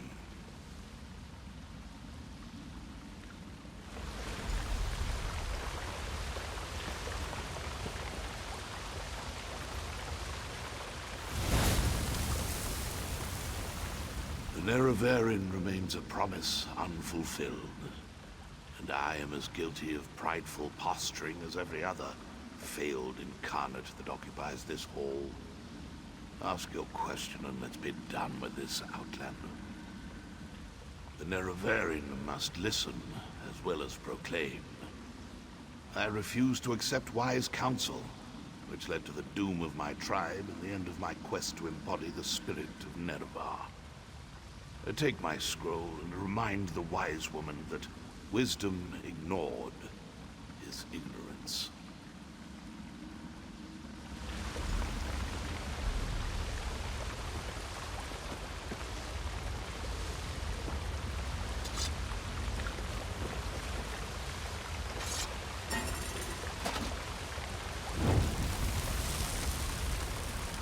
Once I was the hope of my people, but then my claim was proven false. Now I wait, and I hope for the Nerevarines' return. State your question, Outlander, and I shall do as Azura urges. To fulfill the prophecy, I followed a path of blood and war.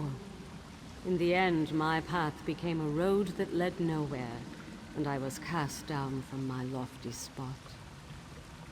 Take my scroll, and help the wise woman understand the futility of a senseless war. Mortal, let us speak.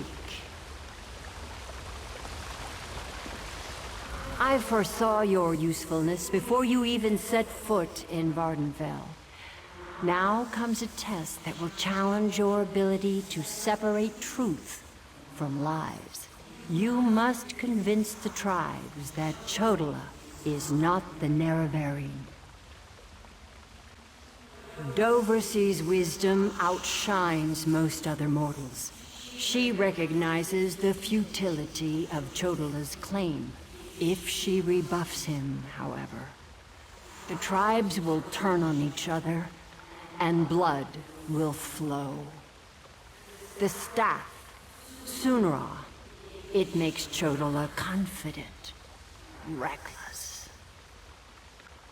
Your instincts serve you well. Chodola's path took a dark turn. However, my sight clouds when I look too closely. Sotha Sil built Sunra, but he did not create it with this vile purpose in mind. You must act on my behalf, and Vivec's. Then go, return to Aldrun, and help the wise woman reveal the falsehood of Chodola's claim, and let Saren assist you. She is my champion and a trusted friend of all Ashlanders. Use what the Incarnate shared with you. Their failures point the way toward Chodola's downfall, but beware Chodola's power. He may not be the Nerevarine, but some greater agency has lent strength to his conviction. Due to an ancient pact, I am not permitted to interfere in the affairs of Nirn. Even this casual discussion pushes the boundaries of that agreement. Instead, I must work through trusted agents, such as yourself and Saren. Helping that arrogant imposter? Whatever gave you the idea that I was helping that murderer? Vvardenfell must stand. Everything I do in this regard serves that single goal. Best that you remember that, mortal. Hurry, mortal. Even now, Chodola's support for his false claim intensifies. You need to be there when he stands before the wise woman and reveal his divine delusions.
Thank the moon and star.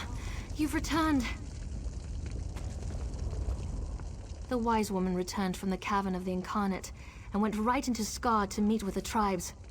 Chodola's in there too, about to be named the Nerevarine. Tell me you came back with something to stop my brother's rise to power. Ah, of course. Use the tales of the failed Incarnates to counter Chodola's arguments. That's brilliant. Well, except for one problem.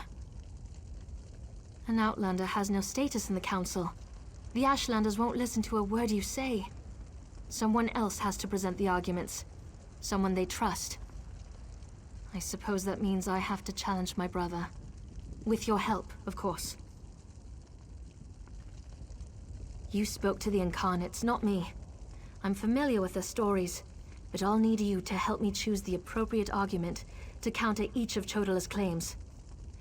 I hate opposing my brother in this. I just don't see another way. Incarnate Runso was strong and powerful. He thought that by strength alone, he could unite the Ashlanders. He failed. When Chodala proclaims his power, that's when we'll refer to this scroll's sad tale. Incarnate Ajiri was a champion of my people. She defended us against great threats. But when she grew to love war for war's sake, she proved she wasn't the Nerevarine. When Chodala proclaims that war is the answer, hand me this scroll. Incarnate Darnot thought his way was the best way. He rejected the counsel of the wise women and the Ashkans, something Nerevar would never do. When Chodala proclaims he knows better than anyone, we'll use this scroll. Meet me inside.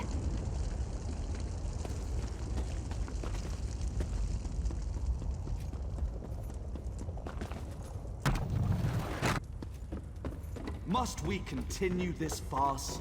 It's obvious that I'm the Nerevarine. Someone has stepped forward to challenge your claim, Chodala. Seren, I'm disappointed in you, dear sister. Enough. I shall hear your arguments and render my decision.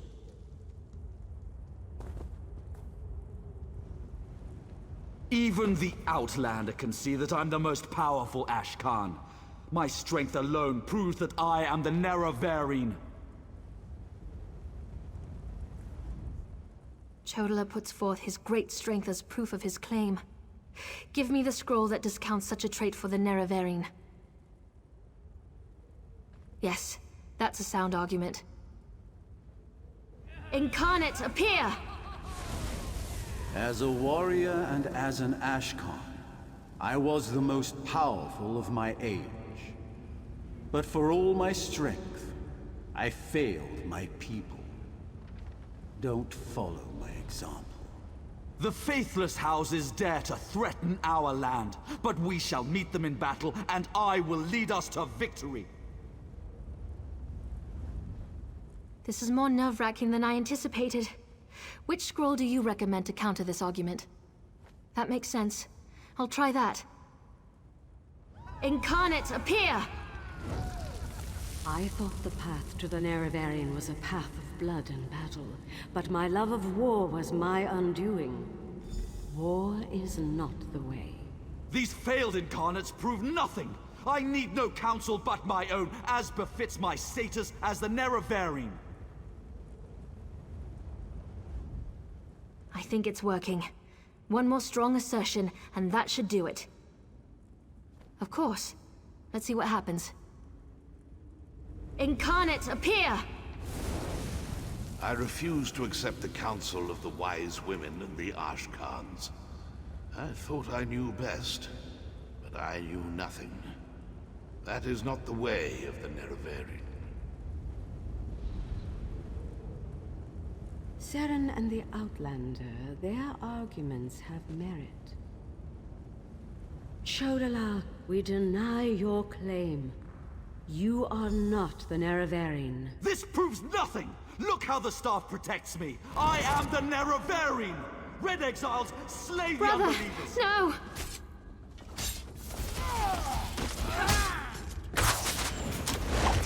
Circle around!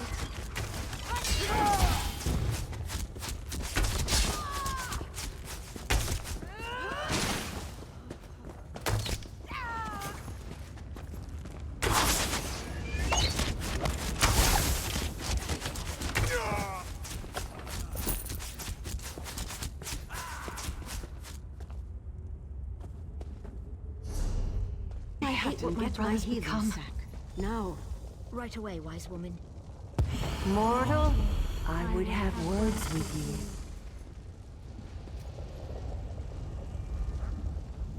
Chodala has been revealed as a failed Nerevarine, but that hasn't dissuaded him from his reckless course of action. As long as he wields the staff, he shall be unstoppable. Time is against you, mortal.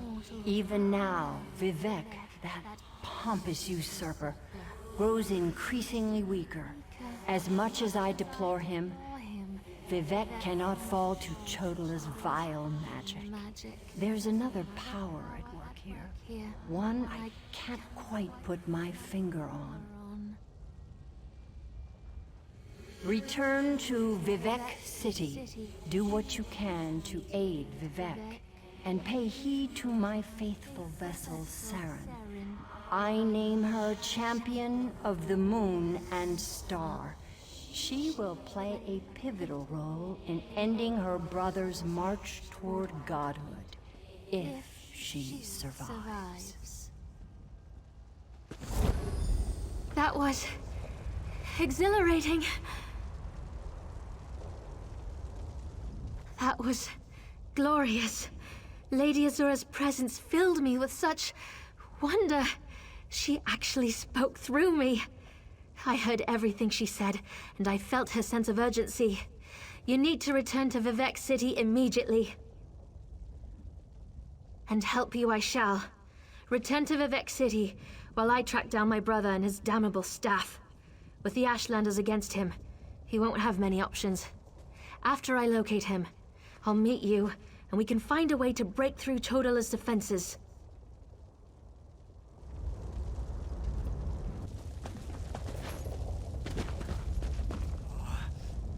The true Ashlanders reject Chodala's claim, but he still commands the loyalty of the Red Exiles. He won't find shelter here. There are many places to hide in the wilds of Vvardenfell, however. May Azura walk with you, Outlander.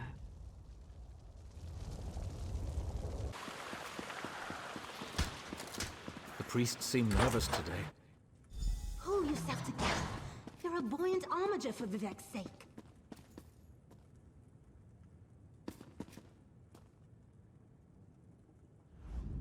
As a god weakens, so too does his city suffer. I know my people grow fearful. Even the Archcanon is distressed. But the energy that remains to me holds the moonlit in the sky, at least for now. So what news does my eyes and ears bring to me? How this upstart Ashlander learned to attune Sotha Sil's tool confounds my understanding. And he dares use my power? Still, your help is appreciated. Every strike and parry takes us one step closer to ending this threat and restoring my vitality. Due to Lord Vivek's condition, it falls upon us to find a solution.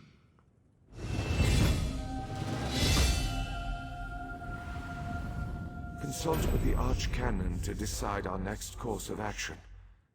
This Ashlander thief must be dealt with before my condition dooms my people. Now leave me. If my concentration wavers, Vvardenfell is doomed.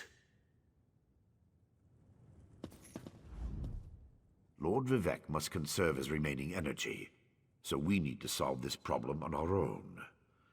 It all comes back to Chodala. That damned Ashlander's draining the Warrior-Poet's power. We need to stop him and get that damned staff. How should I know? That's not a skill the Tribunal teaches. Return to Barrelzar's tower and get Sotha Sil's former apprentice to come up with some kind of countermeasure. I'm sure he knows more than he's told you. I do have one concern, though. You see right through me, Outlander. I have more worries than a Kwama queen has eggs. I'm talking about Chodala's sister. Saren claims to want to help, to want peace, but I don't trust her. Seek out Barrelzar, but be wary of the Ashlander's sister. We need to stop Chodala, and to do that, we need to find a way to overcome the device he's wielding. Find Barrelzar and make sure that crazy mage provides you with something we can use to save Lord Vivek. Is the bull sure it can bed the Betty? No. But by all accounts, we'll be better off with Sunara in our hands and away from Chodala. That won't be possible, however, as long as the Ashlander remains impervious to every attack. The female Ashlander? Well, if that wasn't enough of a reason, remember that she's also Chodala's sister. Blood sings to blood, as the warrior poet so elegantly put it. Be wary of that one, Outlander. She'll stab you in the back. Mark my words. Vivec loves this land, and the land loves him in return. He's always had a special bond with Vvardenfell. Is it so hard to believe that Red Mountain reflects his suffering? Beyond that, there's also Bardau, the moonlet that floats above us.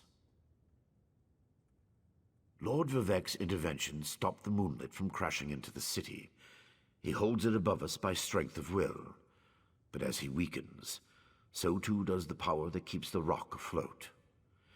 If Vivec's energy wanes further, it would spell disaster.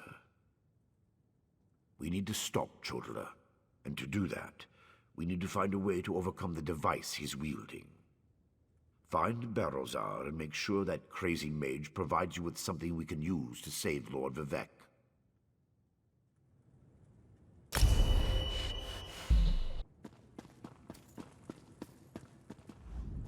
Barrowzar will figure something out. He's brilliant and quite capable, despite his bizarre behavior. Of course, Outlander. Anything to assist you in your sacred mission.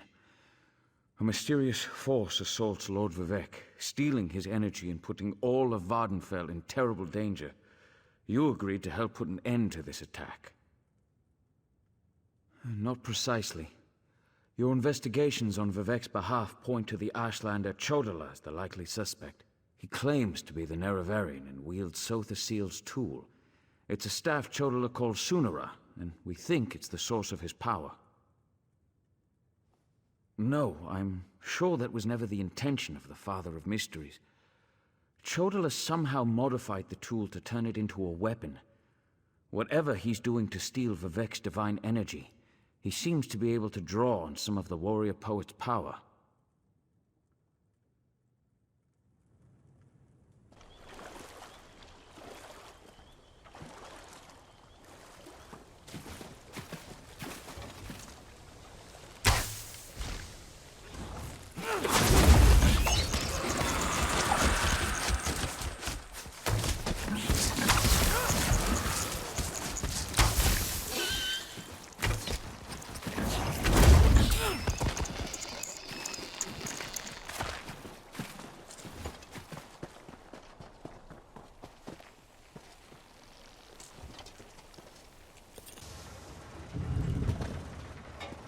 Is someone up there? I could use some help down here.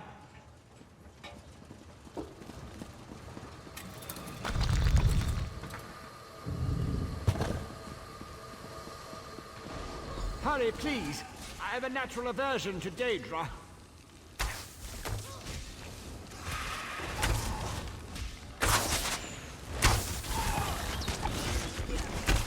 Sounds like the danger is past. Wipe your feet and come inside.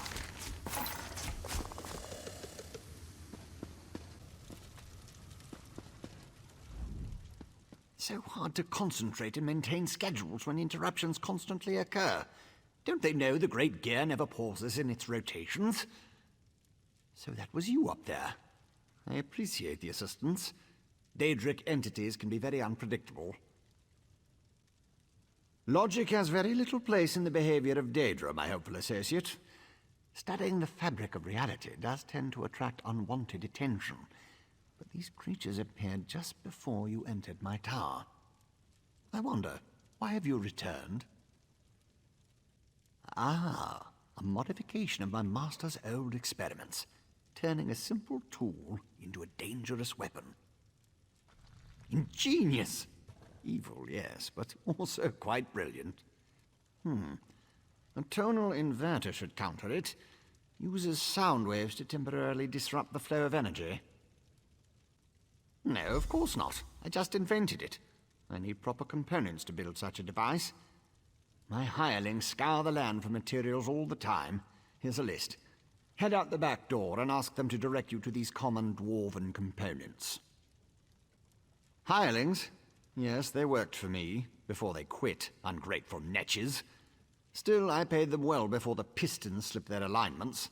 They should know where to find the components. Last I heard, Snorfen and the others were in Molagmar. The situation is wound dangerously tight, but I believe the gears revolve around you. Once you leave, I should be perfectly safe. Or at least as safe as I ever am in the midst of all these experiments. You, however, stay vigilant, my friend. I could, but I won't pour 5-year-old Flynn into a cracked decanter. No offense. Suffice it to say, they're fairly common as far as Dwemer components go. Use the list and talk to my former hirelings. I'll build the device the moment you return. Refer to the list I gave you and find my former hirelings in Molag Mar. They should be able to direct you to places where you can get the components I need to build a tonal inverter. As for anything else they may tell you, it wasn't my fault.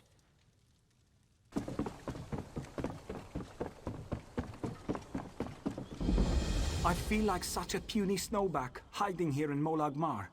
But you don't want to hear about my troubles. What can this broken Nord do for you? Berylzar. He's the reason I'm a shattered man, doomed to become a cowering sheep like the rest of these pilgrims. All right, let me see that. Arkanthung Stordoms. You can find a Sonance generator there, after you deal with the steam trap. The cursed contraption. I almost had it figured out when a ghost floated up to me. No problem, I think. But then it enters a Centurion. Ghost machines. No sane Nord can fight ghost machines. I dropped my notes and ran as fast as I could. Not just ghosts. Ghosts that possess dwarven machines. I'm through working for that crazy old mage and his clockwork monstrosities. But if you want to get past the steam trap, find my notes and follow the directions. Look, it's no meatballs off my table if you decide to go to Arkanthung. I'm sure I saw a Sonance generator down there. Yes, I'm mostly positive. Find my notes and everything should work out fine.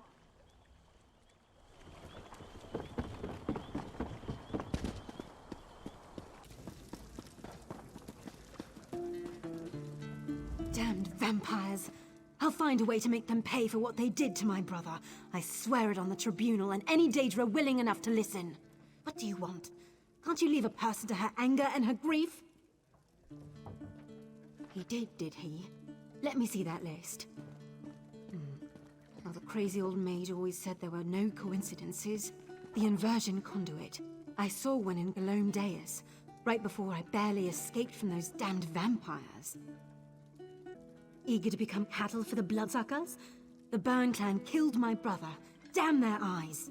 The item you seek was in the manufactory, but you'll need a control rod to get a dwarven spider to unlock it for you. Because the mage wanted to send me to the far side of Vvardenfell, and I need to remain here. I'm not going anywhere until I make the Burn clan pay for what it did to my brother. If you can kill some of the bastards, that'll be a start. Someday I'll get my revenge on those vampires, as soon as I come up with a foolproof plan. In the meantime, if you're heading into Galome Deus to retrieve that item, I'd consider it a personal favor if you kill a few of the bastards along the way.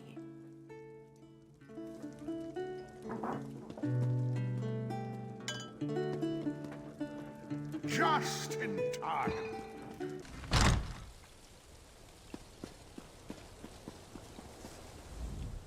If you're another pilgrim looking for charity, I suggest you move along. I have neither the time to waste nor the gold to spare. I'm currently between employment, and my own funds have become dangerously depleted. Let me see that. What's that crazy mage need this time? I suppose you could find a manual clockwork shaft in the Nichuleft ruins. But I'd avoid that place if I were you. If the roof doesn't collapse, the constructs will rip you apart. If you insist. Deep in the ruins churns a big machine. When I was there, it sputtered and vibrated, collapsing parts of the ceiling. Lava and rock fell everywhere. You need to get past that and some nasty constructs to retrieve the item. That mage is a menace. Oh, he always paid well, but the places he asked me to go, each was more dangerous than the last. And if I had to hear about the Great Gear one more time, for my own health and sanity, I had to break ties with Berylzar. I've told you more than enough. The item you seek is deep in the ruins of Nachuleft. I provided the information and gave you my warning. What happens next is up to you.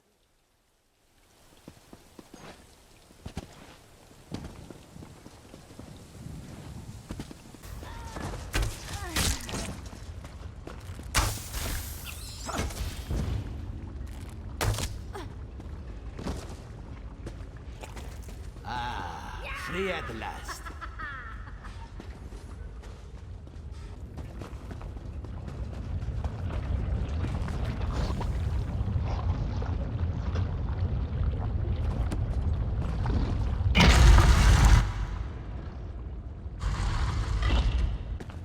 This spider won't give me its treasure, dear brother. Allow me, my sister. This should open a miserable construct like a rat fox.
Have you only just arrived, or is this you returning? I can't always keep the cogs and pistons in line. Ah, I remember. The components for the tonal inverter. Were you able to acquire them? Impressive. I thought I'd never see you again. That's what usually happens when I employ hirelings to acquire rare and exotic items from dangerous locations. Well, the great gear doesn't dawdle, neither do I.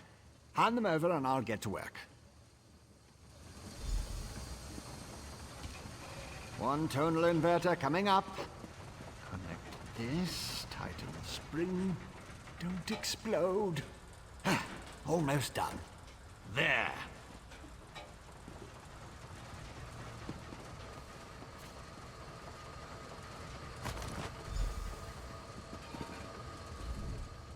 Do you like it, my latest creation? I call it the tonal inverter. Did I mention that already? No matter. It should counteract Sotha Sil's modified staff, at least momentarily. I assume you know how to use this, correct? Of course you don't. I just invented it. Honestly. You won't use it anyway, not if you plan to fight the one who wields Sotha Sil's staff. Almost impossible to operate the tonal inverter while also engaged in battle. It's too cumbersome. Sunara, the Blessed Staff? I suppose the name fits, sort of. You'll need someone to assist you, someone you trust. Oh, not me. Too busy, too fragile. But using the tonal inverter is definitely a two-person activity. Easy as scrib jelly pie. One person operates the controls to generate the sound waves.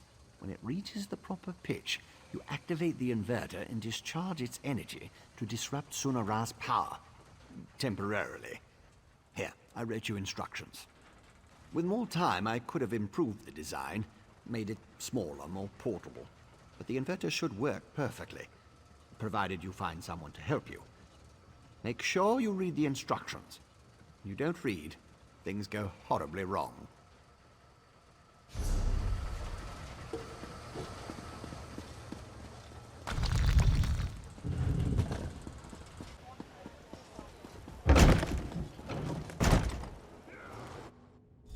Your presence defiles this city, Ashlander. How dare you demand to see our god? I'm here to help. If you won't listen to me, listen to the Outlander. Thank the three. The Outlander has returned. Was Barrowzal able to help us? Pay no attention to this Ashlander.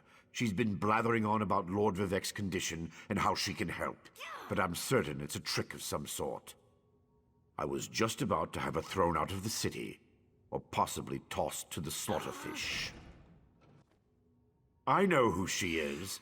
I still don't trust her, and I refuse to let her anywhere near Lord Vivec. Who knows what an Ashlander would do while the warrior-poet is in such a fragile state? A tonal what now?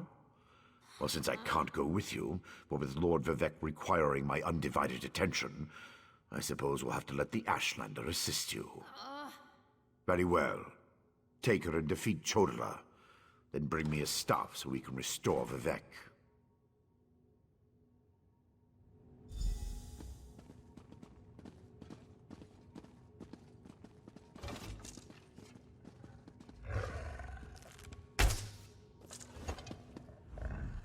If that old idiot is what passes for a tribunal leader, it's no wonder the houses are in such disarray. No time to dwell on that, though. I found my brother, and it's worse than I feared. Chodala's quest for power has led him down a dark path. Chodala and his most loyal followers have taken refuge in a ruin called Kaushtarari. It's an ancient shrine devoted to the Daedric Prince Mephala. I think my brother plans to ask the God of Curses to help him. It will allow us to stop Chodala? Then of course I'll help you. Since the Tribunal's dogs took my weapons, I'll need to replace them. Meet me at the ruins when you're ready. I'll meet you at the Daedric Shrine after I recover my weapons and make a few final preparations.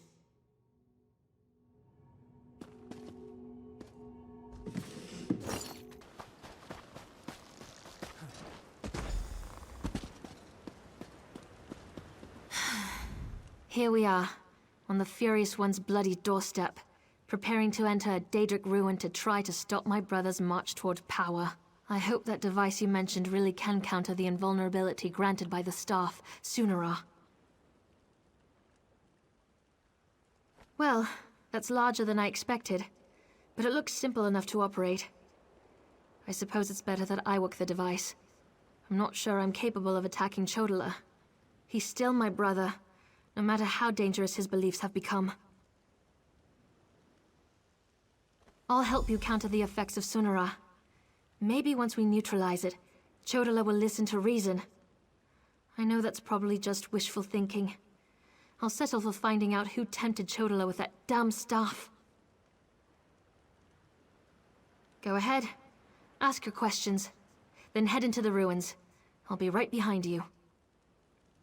The tribes rejected him. Azura set her face against him. Now Chodala's seeking aid wherever he can find it. That makes him more desperate than I imagined, and more dangerous. Why he decided to solicit Malakath, the god of curses, I have no idea. Malakath's an evil god, the Daedric Prince of curses and broken promises. Perhaps that's why Chodala has sought him out.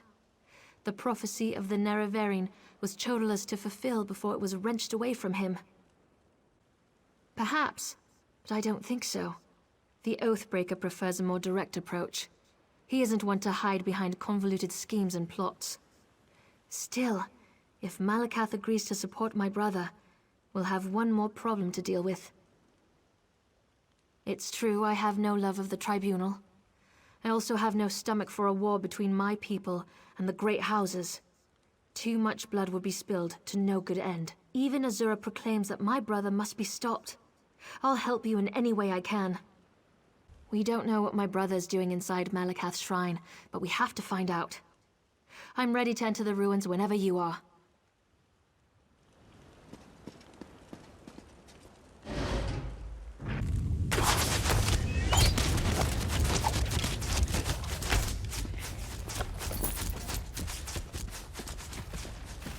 Over there! Those red exiles. They've been slaughtered. Chodala, he's gone mad. Sought to make a deal with a Daedric prince. Chodala appealed to Malakath, but the god of curses rebuked him. Killed us all. Said Chodala already served another. He went deeper into the ruins, into Malakath's shrine.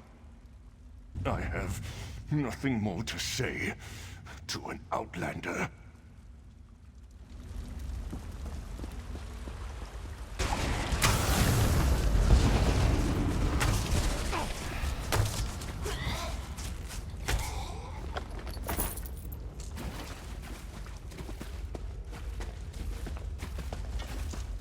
These creatures, they don't belong to Malakath. Another prince's power is at work here.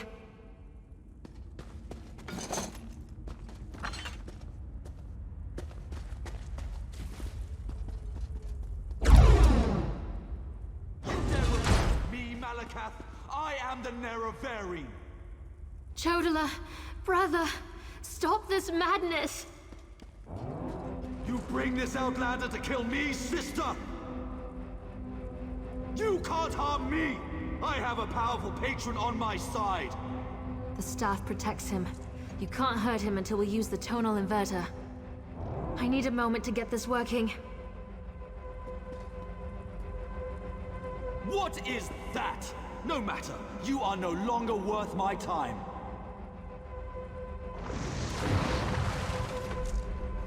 Scarfin! They serve the Prince of Bargains. Keep them busy while I finish this.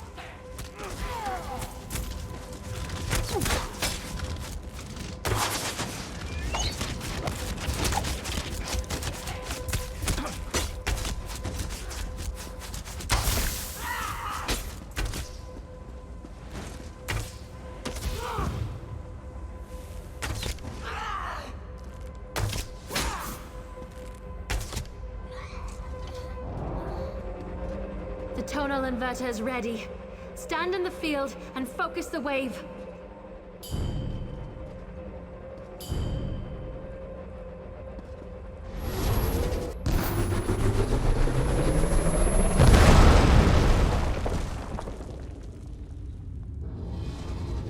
My protective shield!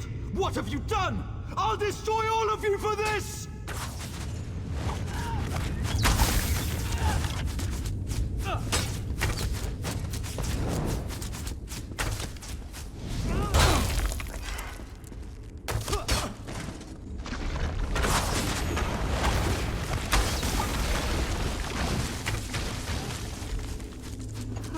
Brother, why did it have to come to this? Azura, we've dealt with the false Nerevarine, just as you commanded.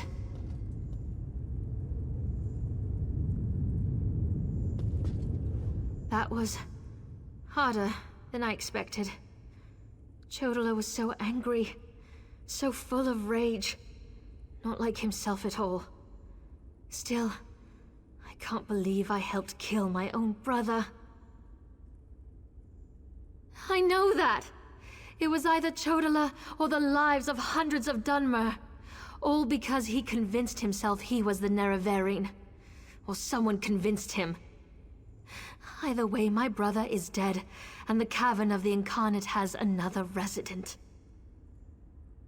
Take Sunara, and I'll meet you back in Vivec City. Your archcanon made it quite clear that the staff was the key to saving Vivec. I need to take care of my brother's remains. Then we'll be done here. I need to take care of my brother's remains. You should gather up Sunara and return to Vivec City. I'll meet you there. Now, please. I need to handle this myself.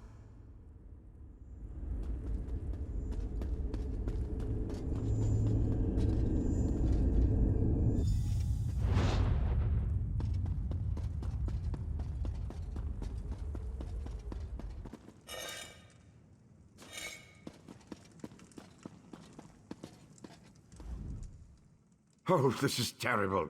Lord Vivec collapsed. Tell me, Outlander, were you able to defeat Chodala? Have you brought me a staff? I'm afraid Lord Vivec may not last much longer. And just in time.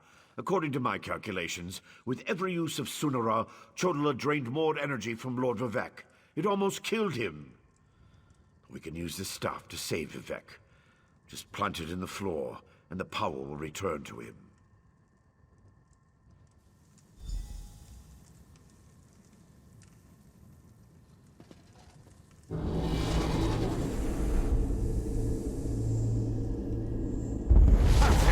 It's working just as I expected. What are you doing? It's killing him! What did you expect? That's the point of all this, after all. I've powered up the tonal inverter. Activate the wave!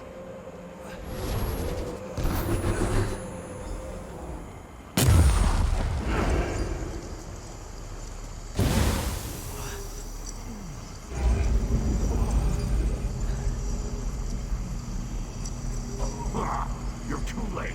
I see it now, the Clockwork City. Look at what Barbas found for your master.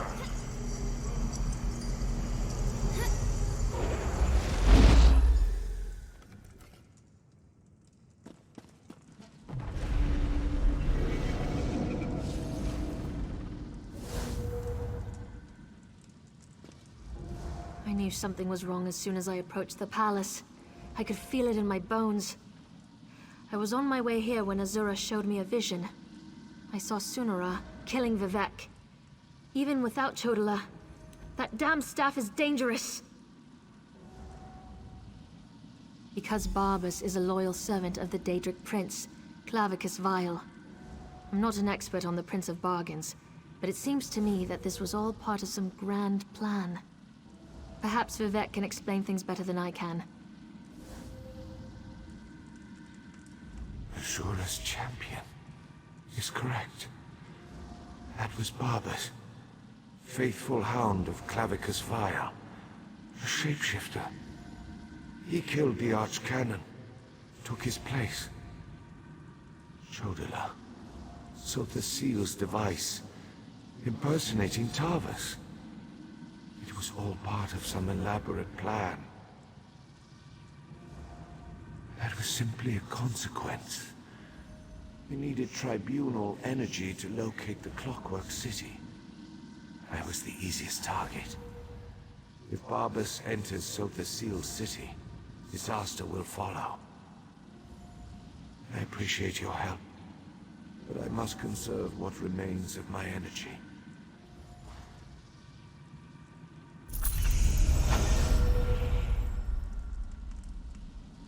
Must maintain concentration.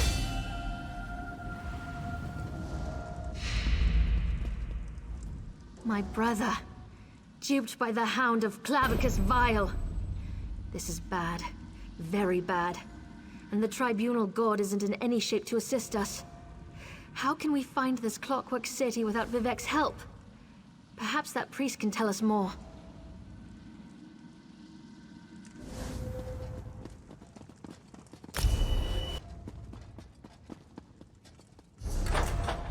Red Mountain! It's erupting!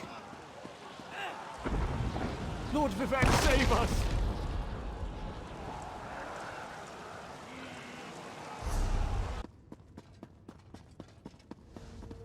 Oh, by the three, Lord Vivec looks terrible. Where's Archcanon Tarvus? He always seems to know what to do in situations like this. Barbas? The Daedric Hound? Wait, I don't understand any of this. But if Lord Vivec's energy has been depleted, then the moonlit... Red Mountain... My gods! All of Vvardenfell is in danger! If only there was a way to give Lord Vivec some energy... Wait! That's it! A blessing stone! Find the Overseer and retrieve another stone from the construction site. Oh, please, hurry. I've never seen Lord Vivec in such a desperate state. I expect the Overseer's near the unfinished cantons, watching out for looters. When people panic, they're capable of anything. And with all the chaos going on outside, the Overseer closed the construction site. Get her key and bring back a stone. A few moments ago, Red Mountain erupted and the moonlit above the city dropped dangerously low in the sky. I assume that was when Lord Vivec's energy was depleted. If we don't find a way to restore some of his power, and soon, Vvardenfell is doomed. I'm not sure, but our first priority must be to restore some of the Lord Vivec's energy. After that, he can tell us what we need to do next. Did Barbas give any indication as to why he did this to Lord Vivec? Sotha Sil's private domain. It said that the place holds the secret to remaking Nirn. I suppose that would interest Barbas and his master, Clavicus Vile. But Clockwork City can wait. The moonlit hanging above us, not so much. Someone has to take care of Lord Vivec. I'll make the preparations necessary to return the power and the Blessing Stone to him. I'm really operating above my station here. I'm not the Archcanon, after all. Then again, neither was Tarvus, I suppose. You need to get the key to the construction site from the Overseer, or you won't be able to get the Blessing Stone. The energy in the stone won't fully restore Lord Vivec, but it should allow him to keep Vvardenfell safe for a while longer. That was too close. My wife decides to run out and chase some damned looters in the middle of a disaster. Who does that sort of thing? You'd think Lord Vivec's Overseer would have a clearer head. She ran into the unfinished cantons. She's been beating herself up over the fact that they're behind schedule, but she won't do anyone any good if she gets herself killed. My wife's tough as nails, but she's no warrior.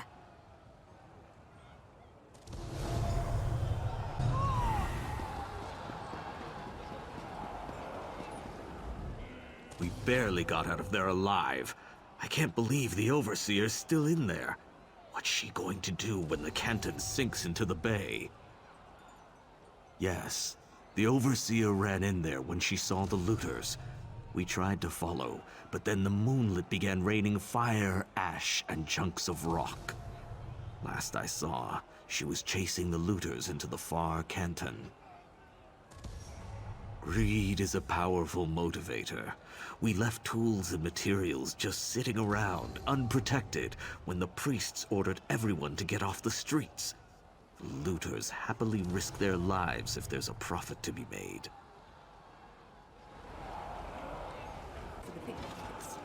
Stand still, you damn loser!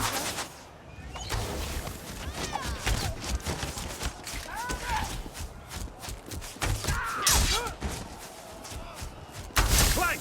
Now!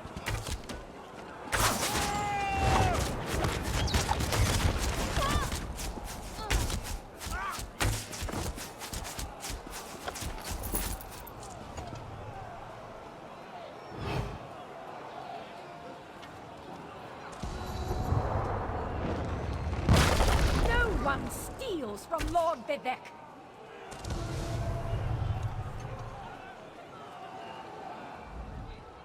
Another looter!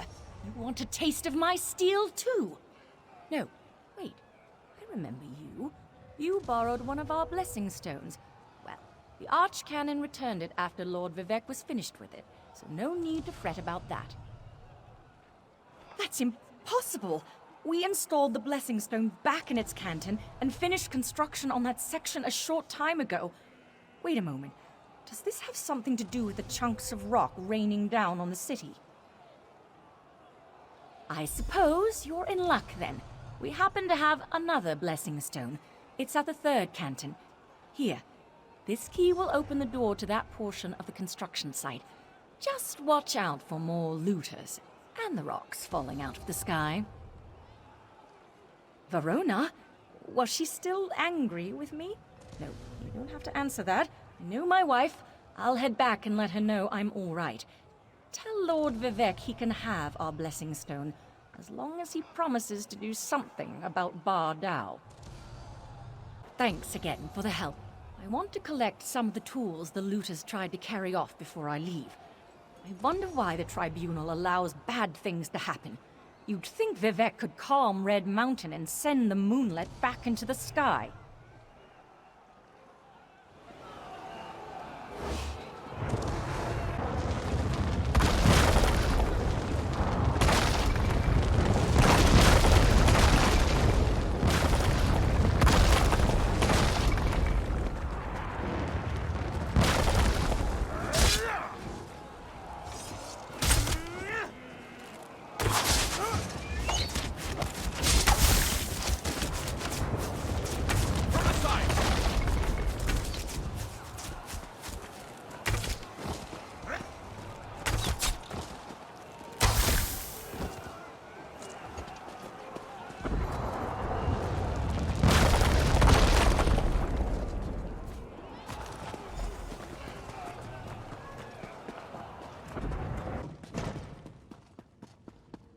You've returned. It sounds like the city is falling apart out there, so there isn't much time. Were you able to get another blessing stone? We need to restore some of Lord Vivec's energy before the moonlit falls out of the sky. Perfect. I can feel Lord Vivec's essence inside it. I hope I remember how to do this.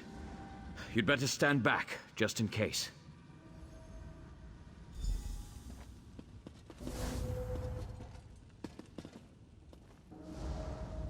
Hang on, Lord Vivec. Sweet energy, like a sip of water for a thirsty man. Oh, thank the three. Lord Vivec looks better already. Of course, the Blessing Stone is only a temporary measure. We still need to determine what to do about Barbas and the stolen energy. As Lord Vivec has written, the bravest heart never falters. You are truly Vivec's champion. I didn't know if the Blessing Stone was going to work, but I appreciate your help. Now go and talk to Lord Vivec. I'm sure he has a plan to share with us.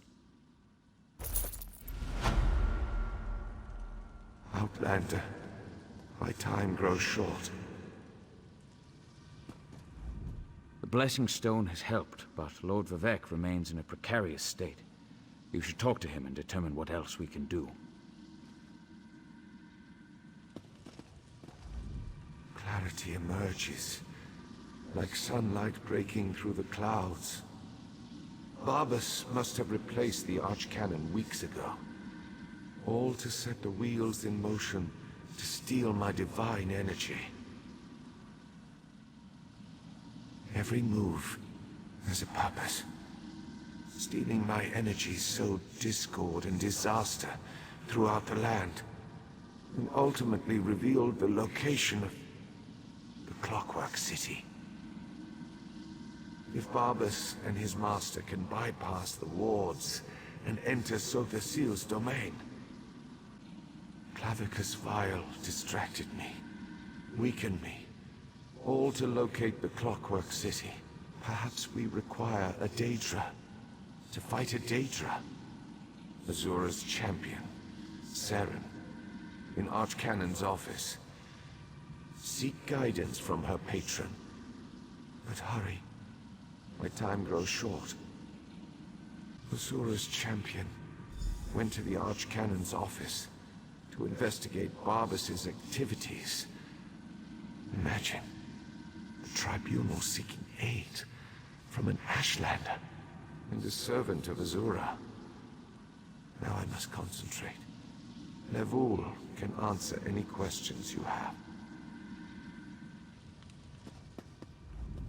I'll stay with Lord Vivec. Do what I can to help him and alleviate his suffering. Some might consider it heresy to seek assistance from a Daedric prince, but if it restores Lord Vivec, then it can't be too wrong.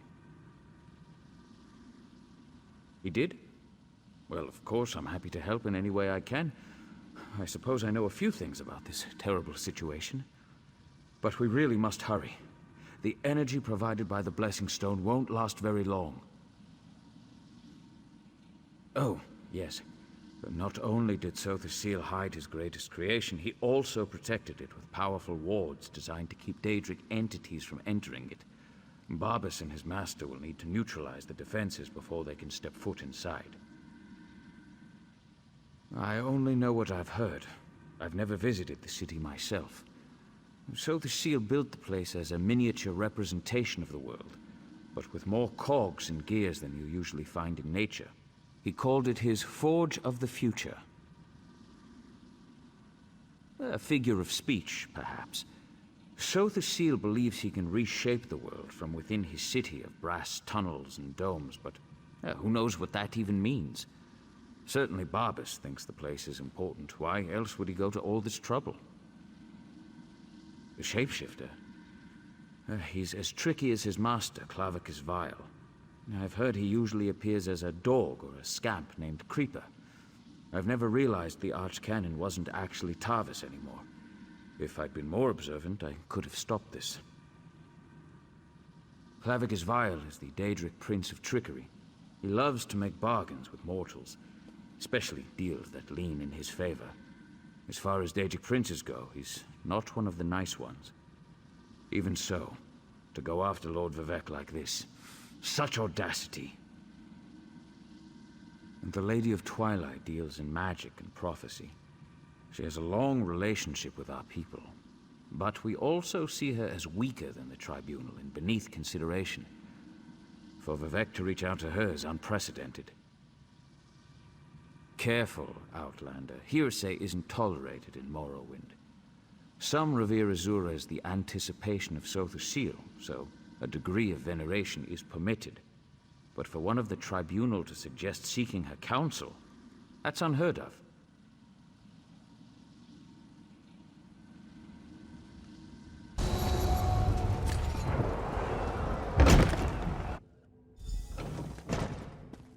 Outlander, over here. I've been trying to find something that makes sense of all.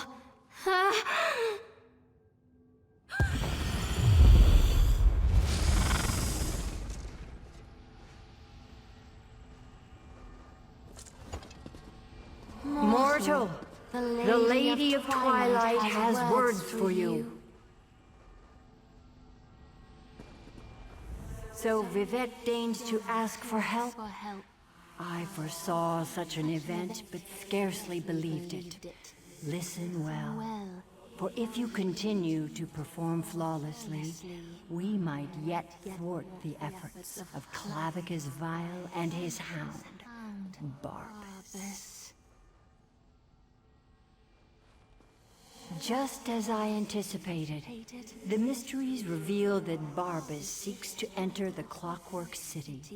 So far, Sotha Sil's wards have impeded him, but the Hound has Sunra. You must beat him to the prize, the reservoir that holds Vivec's stolen energy. Such knowledge has been hidden even from me, mortal. But I know someone who can provide you with the means to travel to Sotha Sil's creation. Stand back, and I shall summon the Mage of Cogs and Gears.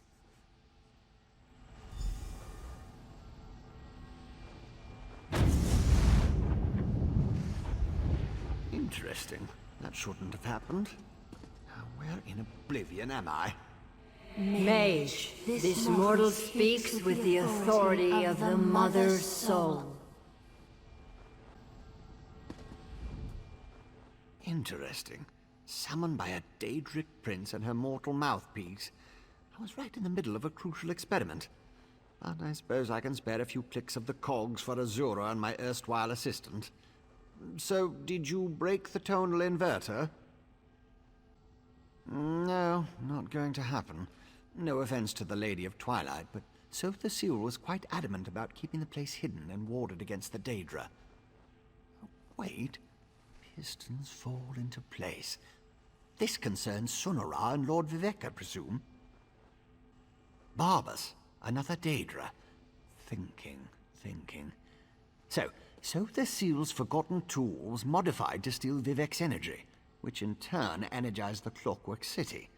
Lit it up like the top of Red Mountain. Even Vile's dog would be able to see that.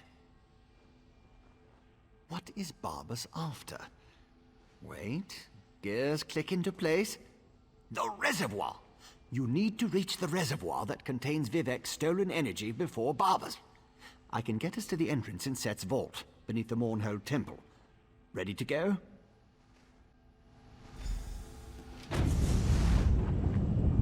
You'll need my help.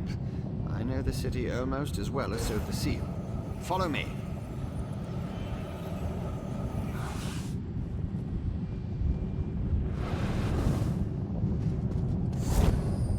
The Mother Soul has blessed us both, Outlander.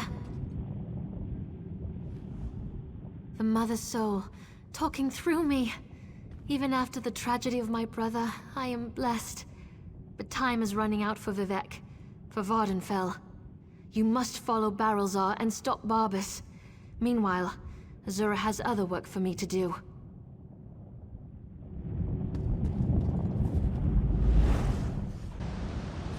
I think the Hound used Sunara to get inside.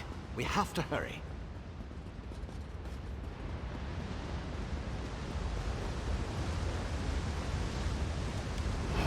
Daedra! Vile creatures of chaos. Deal with them, please.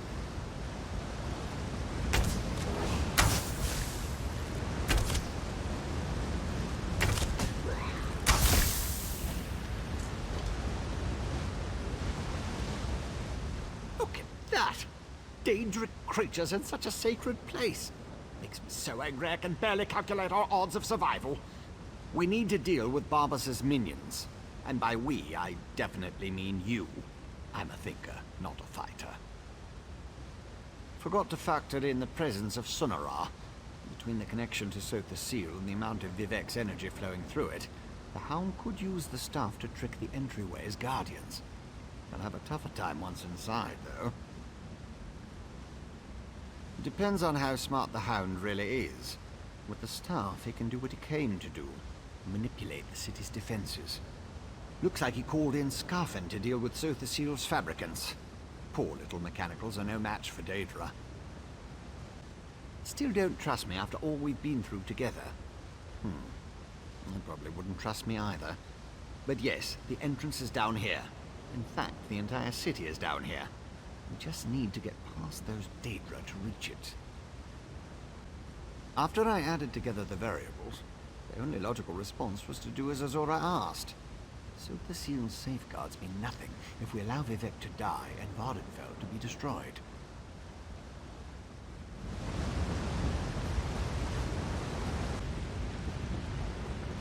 Assistant, wait! Those Scarfen have agitated one of the Guardians.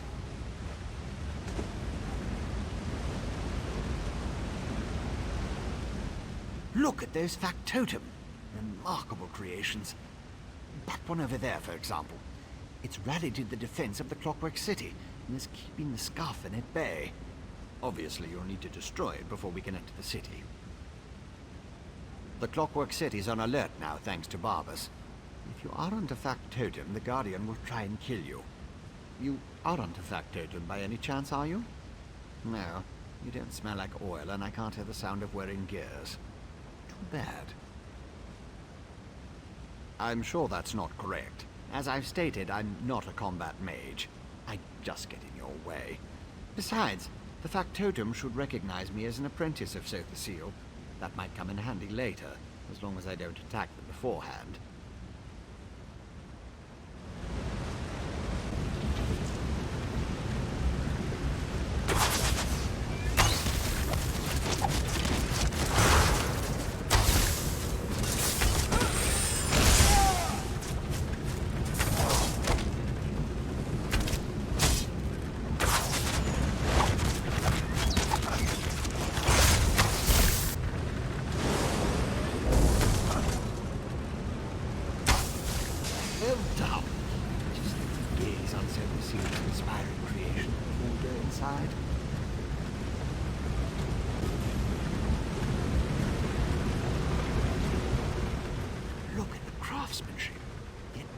To detail. Sotha Sil is a true master. Amazing, isn't it? Such intricate work on something so small. Well, are you ready to go inside? Precisely. Oh, I see your concern. Forgot you haven't been here before. Use the entrance and you'll shrink down and get drawn inside. I understand that some of Sotha Sil's first entry methods had unintended effects. But now it's perfectly safe. Where else would you put it? Besides, once we get inside, it's much bigger than it looks. My former master said that working in miniature enhanced his precision, and it made it much more convenient to hide away and store. Now, in you go. The shrinking sensation takes a bit to get used to. If you begin to feel ill, please make sure to point all your orifices away from my general direction.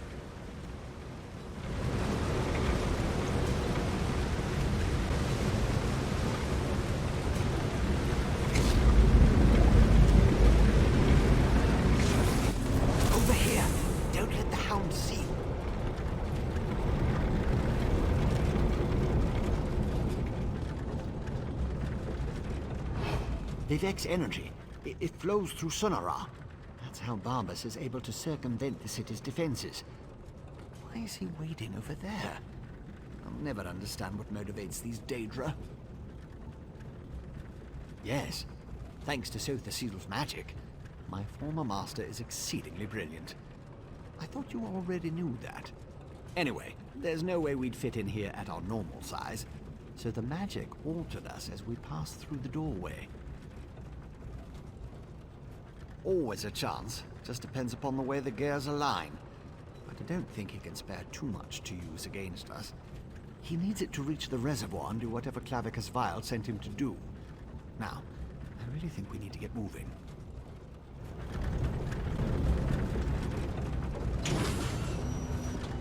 Oh, my favorite noob has finally arrived! You can talk to the Daedric dog if you want. Then follow me into the maintenance junction. I've got Sunara.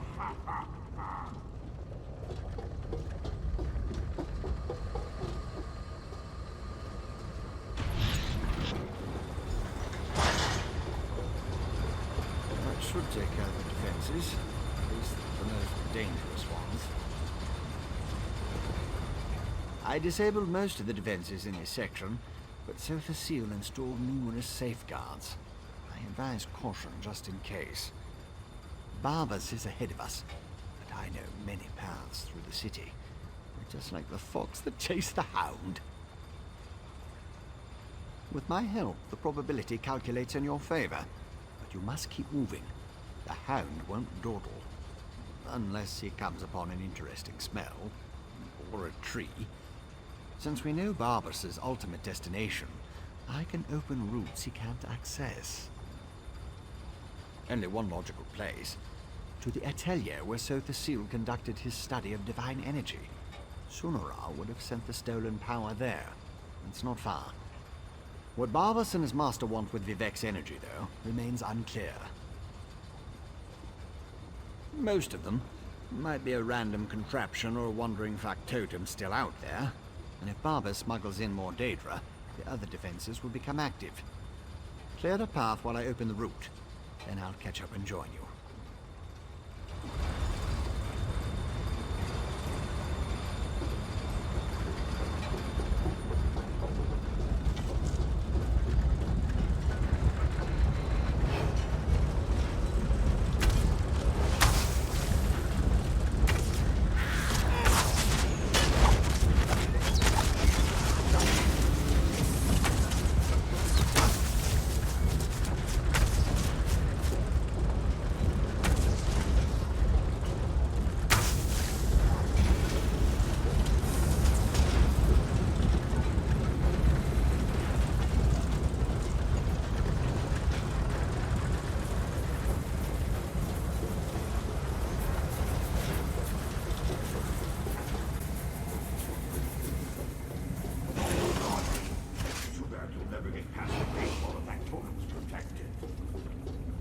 Hound is right.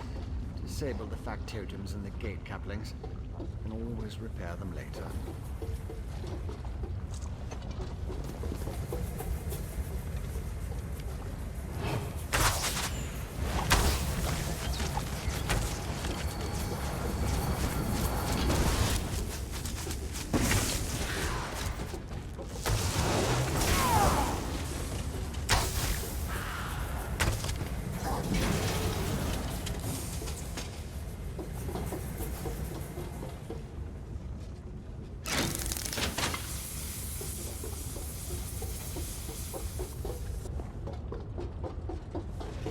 All done. Let's run.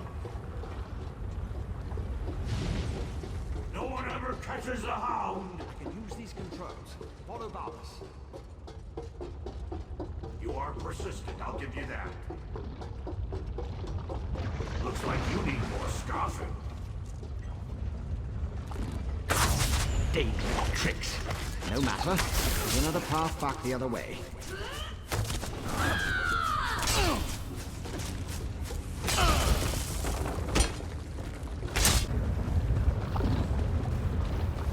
The Hound wants your head!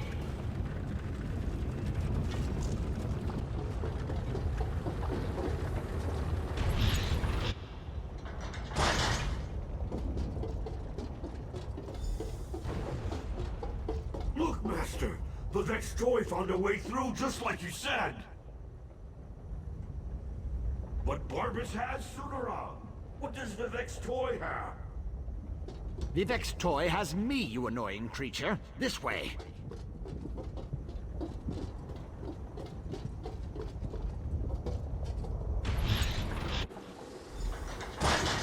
Master, I'm close to our goal. With Vivec's energy, I can open a portal and... Pray this works, my Hound, for you interfered with a plan that wasn't intended for the likes of you. I'm so close, Master. Soon the secrets of Sotha Sil City will be yours. Get on with it, dog. Grant me access to the Clockwork City, and I'll reward you 1,000-fold.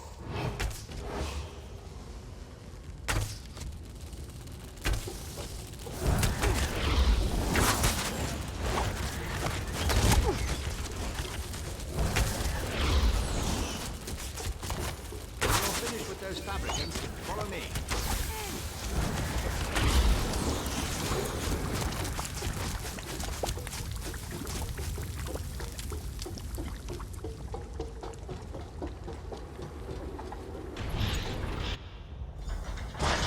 Beautiful, isn't it? One of Sotha Sil's favorite atelier. I think Barbas is already inside. That's the atelier behind me. Not only is this the workshop where Sotha Sil experimented with divine energy, it also houses one of the reservoirs that can be used to power the entire city. A reservoir currently filled with Vivec's energy. Almost certainly, Sotha led him right to it. It won't take the Hound long to figure out how to access Vivec's stolen energy. Then he'll try to open a portal for his master, Clavicus Vile. Maybe. Probably. It's a distinct possibility. Certainly the Hound and his master think so. Whether it will actually work or not, you have to go in there and stop him. The danger's too great to ignore. As I said, the atelier is the workshop where Sotha Sil used Sotha to experiment with his own divine energy. The reservoir located inside was specifically designed to contain such massive power. As far as workshops go, it's a masterpiece. No, that's inadvisable. The atelier has defenses. You have no idea what it will do if it marks one of Sotha Sil's apprentices as an enemy. Neither do I. You go. I'll use the controls over there and help you from out here.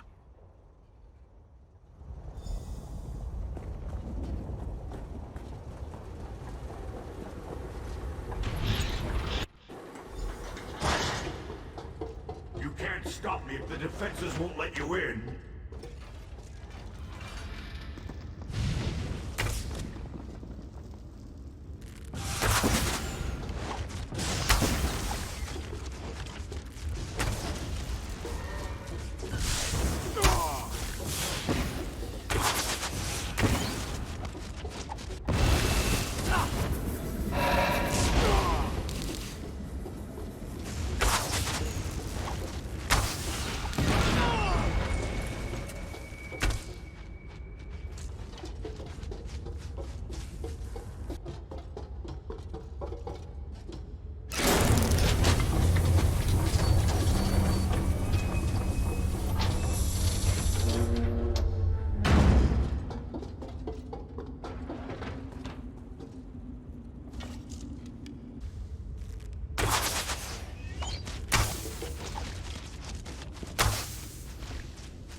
Controls responsive now. Open the north fort and destroy its defenses.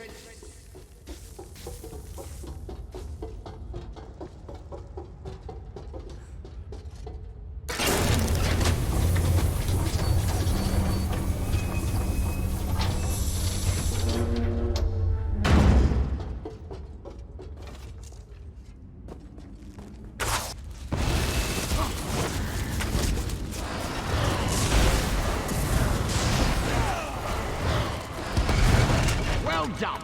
The final clutch is active. Open it and enter the energy reservoir.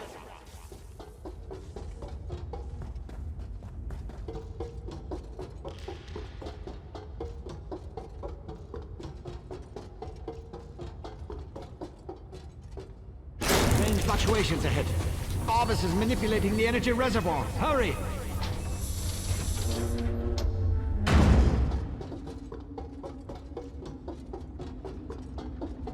I've turned this contrivance.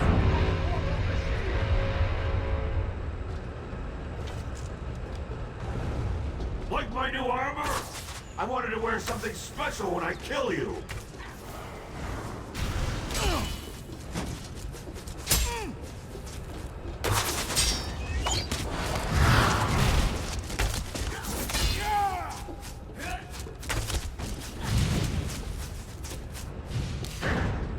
Let me give you a taste of divine power.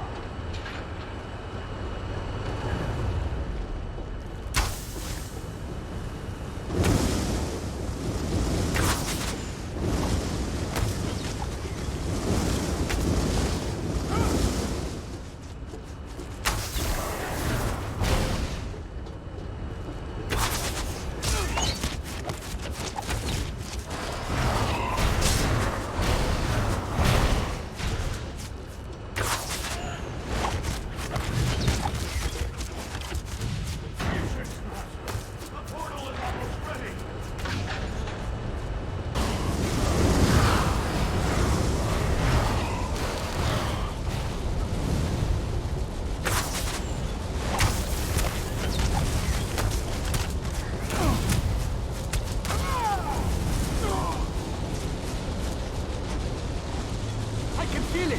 Clavicus file is almost here!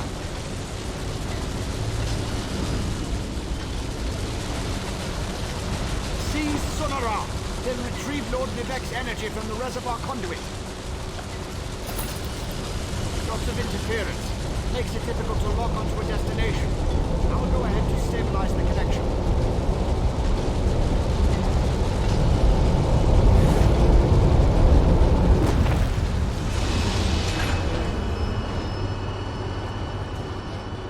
Such a good and faithful hound.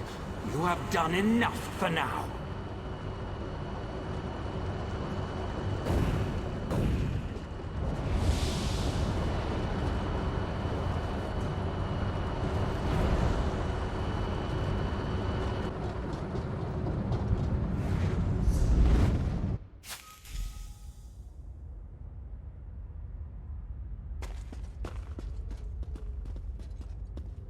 So, you're the mortal who gave my poor dog so much trouble.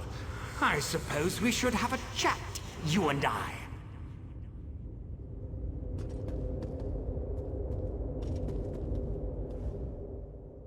How dare you discipline my dog? He was only trying to appease his master, and I'd never harm a hair on whatever insignificant creature you hold dear. You, on the other hand, require a lesson in manners. Indeed, what ambition! As you can see, Barbas isn't a bad dog. He does get easily excited and overzealous. He embellished my plans somewhat, but it all worked out in the end. And we found the Clockwork City. This little flea thinks it's smart, but my plans are beyond its comprehension. Still, by delaying the inevitable, you caused my associates and I some trouble. You'll stay here until you're no longer a threat. How does a few decades sound to you? Master. Quiet, dog! Haven't you... Wait.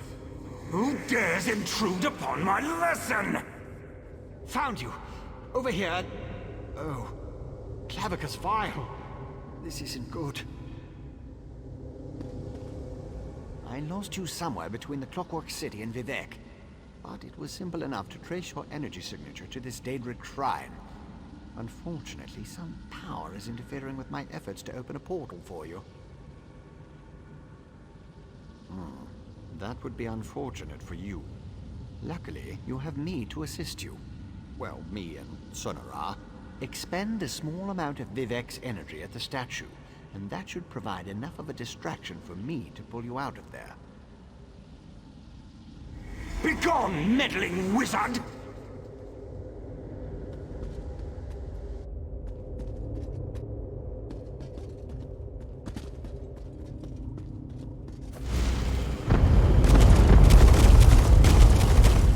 That stings, little flea!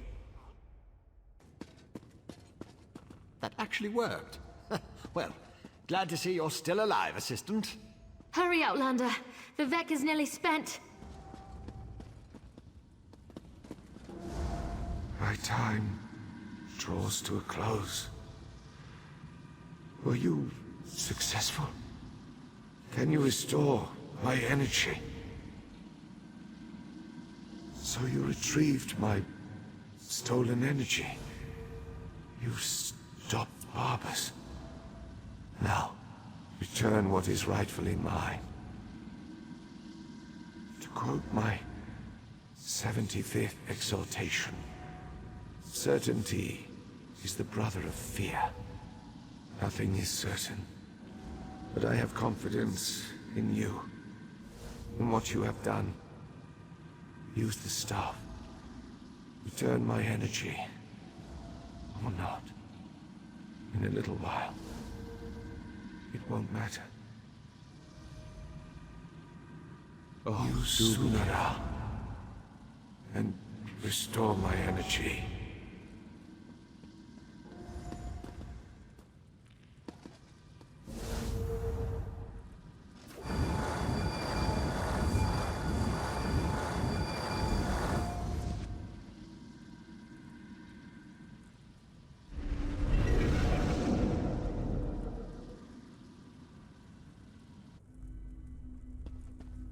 Praise Vivec, his energy is restored.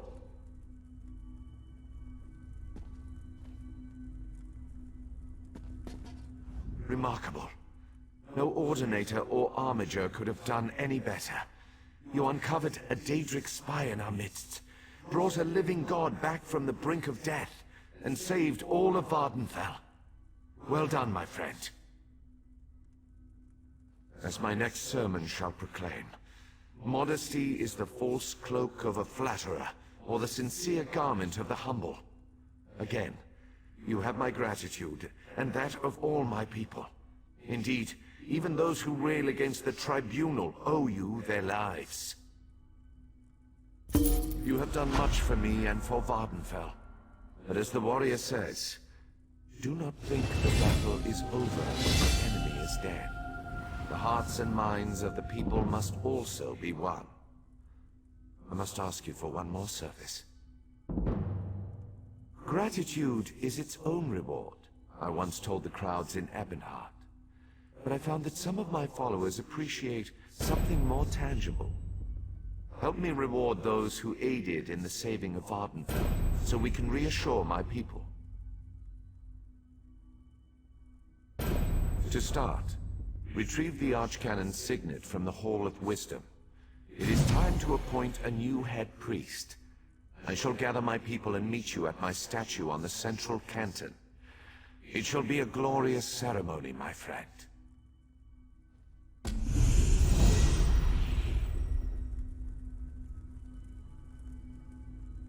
I'll send word to all the people of Vvardenfell. Once you retrieve the signet, we'll meet again in Vivec City.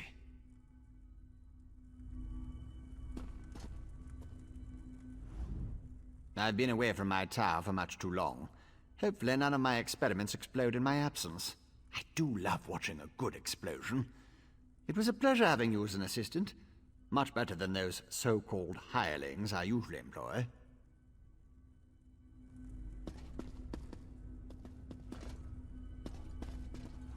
Who knew what we were getting into when we met at my ancestral tomb, eh, my friend? I'm just sorry that poor Archcanon Tarvus is no longer with us. I mean the real one, not the Daedric Hound. He really was a good man, and an excellent priest.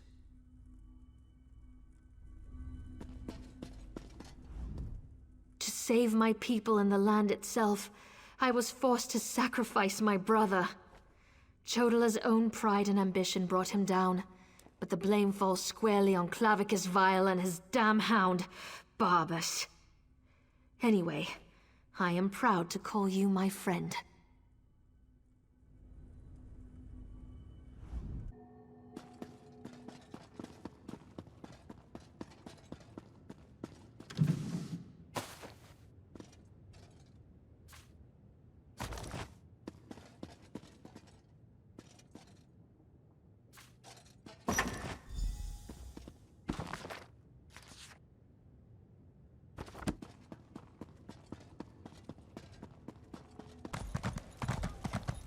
Rejoice.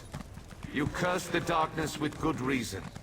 Now praise the return of the light.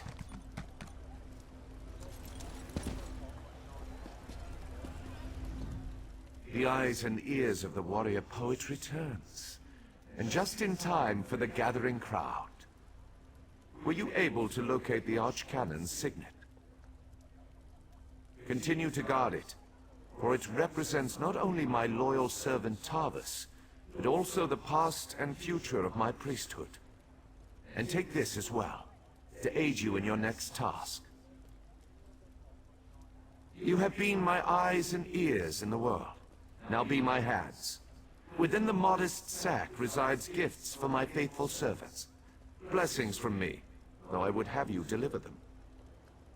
You served me in adversity. Now join me in celebration. As I call forth my faithful, reach into the sack and give them the first thing you find. They shall hear my words of praise and gratitude, while it shall be your hand that rewards them. Are you ready, friend of Vivec? Overseer Shiralas, step forth. Overseer Shiralas, you sacrificed your blessing stones to aid the warrior-poet. Well done.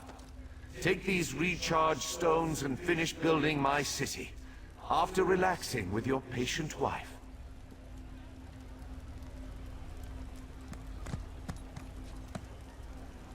Thank you, Lord Vivec. I shall do as you ask. Barrels up. Approach.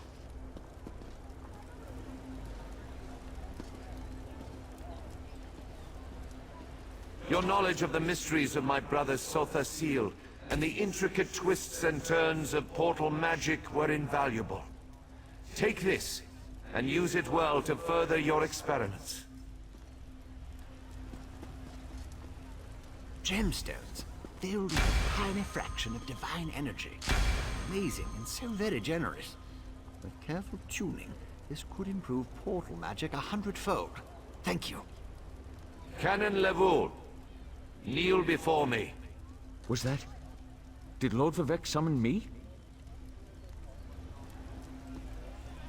Archcanon Tarvus served us well until his death. But when I was most in need of assistance, Canon Levoul rose to the occasion. Now rise once more as Archcanon Levoul.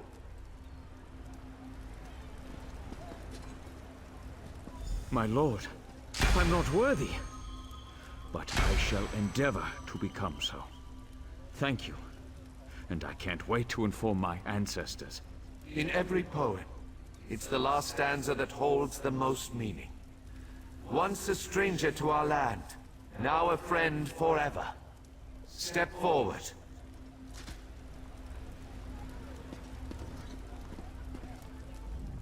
You come before me with an empty sack, but have no fear. As I have written, treat your enemies well, and your friends even better. know that I consider you to be a very good friend. Will you accept the honor I'm about to bestow upon you? Then let it be known that from this moment forth, you shall be called the Champion of Vivec, and along with my thanks, take this modest reward. I foresee even greater achievements in your future, but for now, be content to be the hero of Morrowind. Now go forth and rejoice.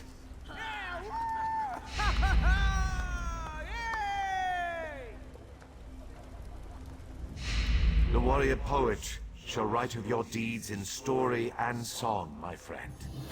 You will be remembered for your service to Vvardenfell. Now go, see the wonders of our great land. There are others who need your help. Of that, I am certain.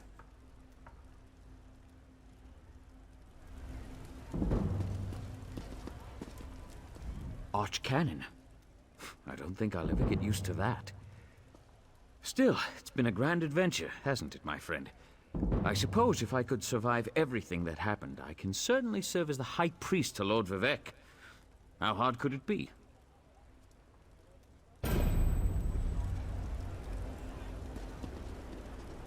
Me? Among all these fine people? When I received Lord Vivec's summons, I didn't even change my clothes. I feel honored and embarrassed all at once.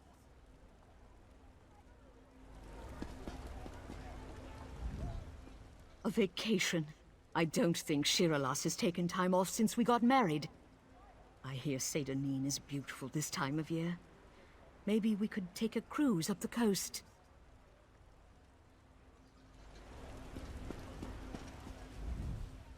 I may not consider him to be a true deity, but Vivek doesn't seem to be an entirely bad sort. I'll be heading back to my tribe soon. I'm glad we got a chance to see each other again before I take my leave. I lost my brother to ambition and became the champion of Azora. From that point of view, I suppose I'm doing as well as can be expected. I'll return to the tribes, pick up where Chodola and I left off, before he decided he was the Nerevarine. Not directly, but I do have a sense that malignant forces are gathering on the plains of Oblivion. But that could just be the scrib jelly and cheese I ate for lunch. Farewell, Outlander. May the Queen of the Night Sky guide you on your travels.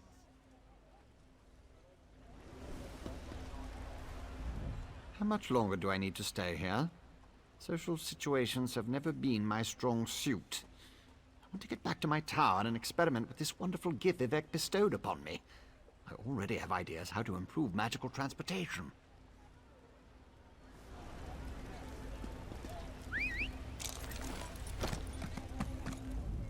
The warrior-poet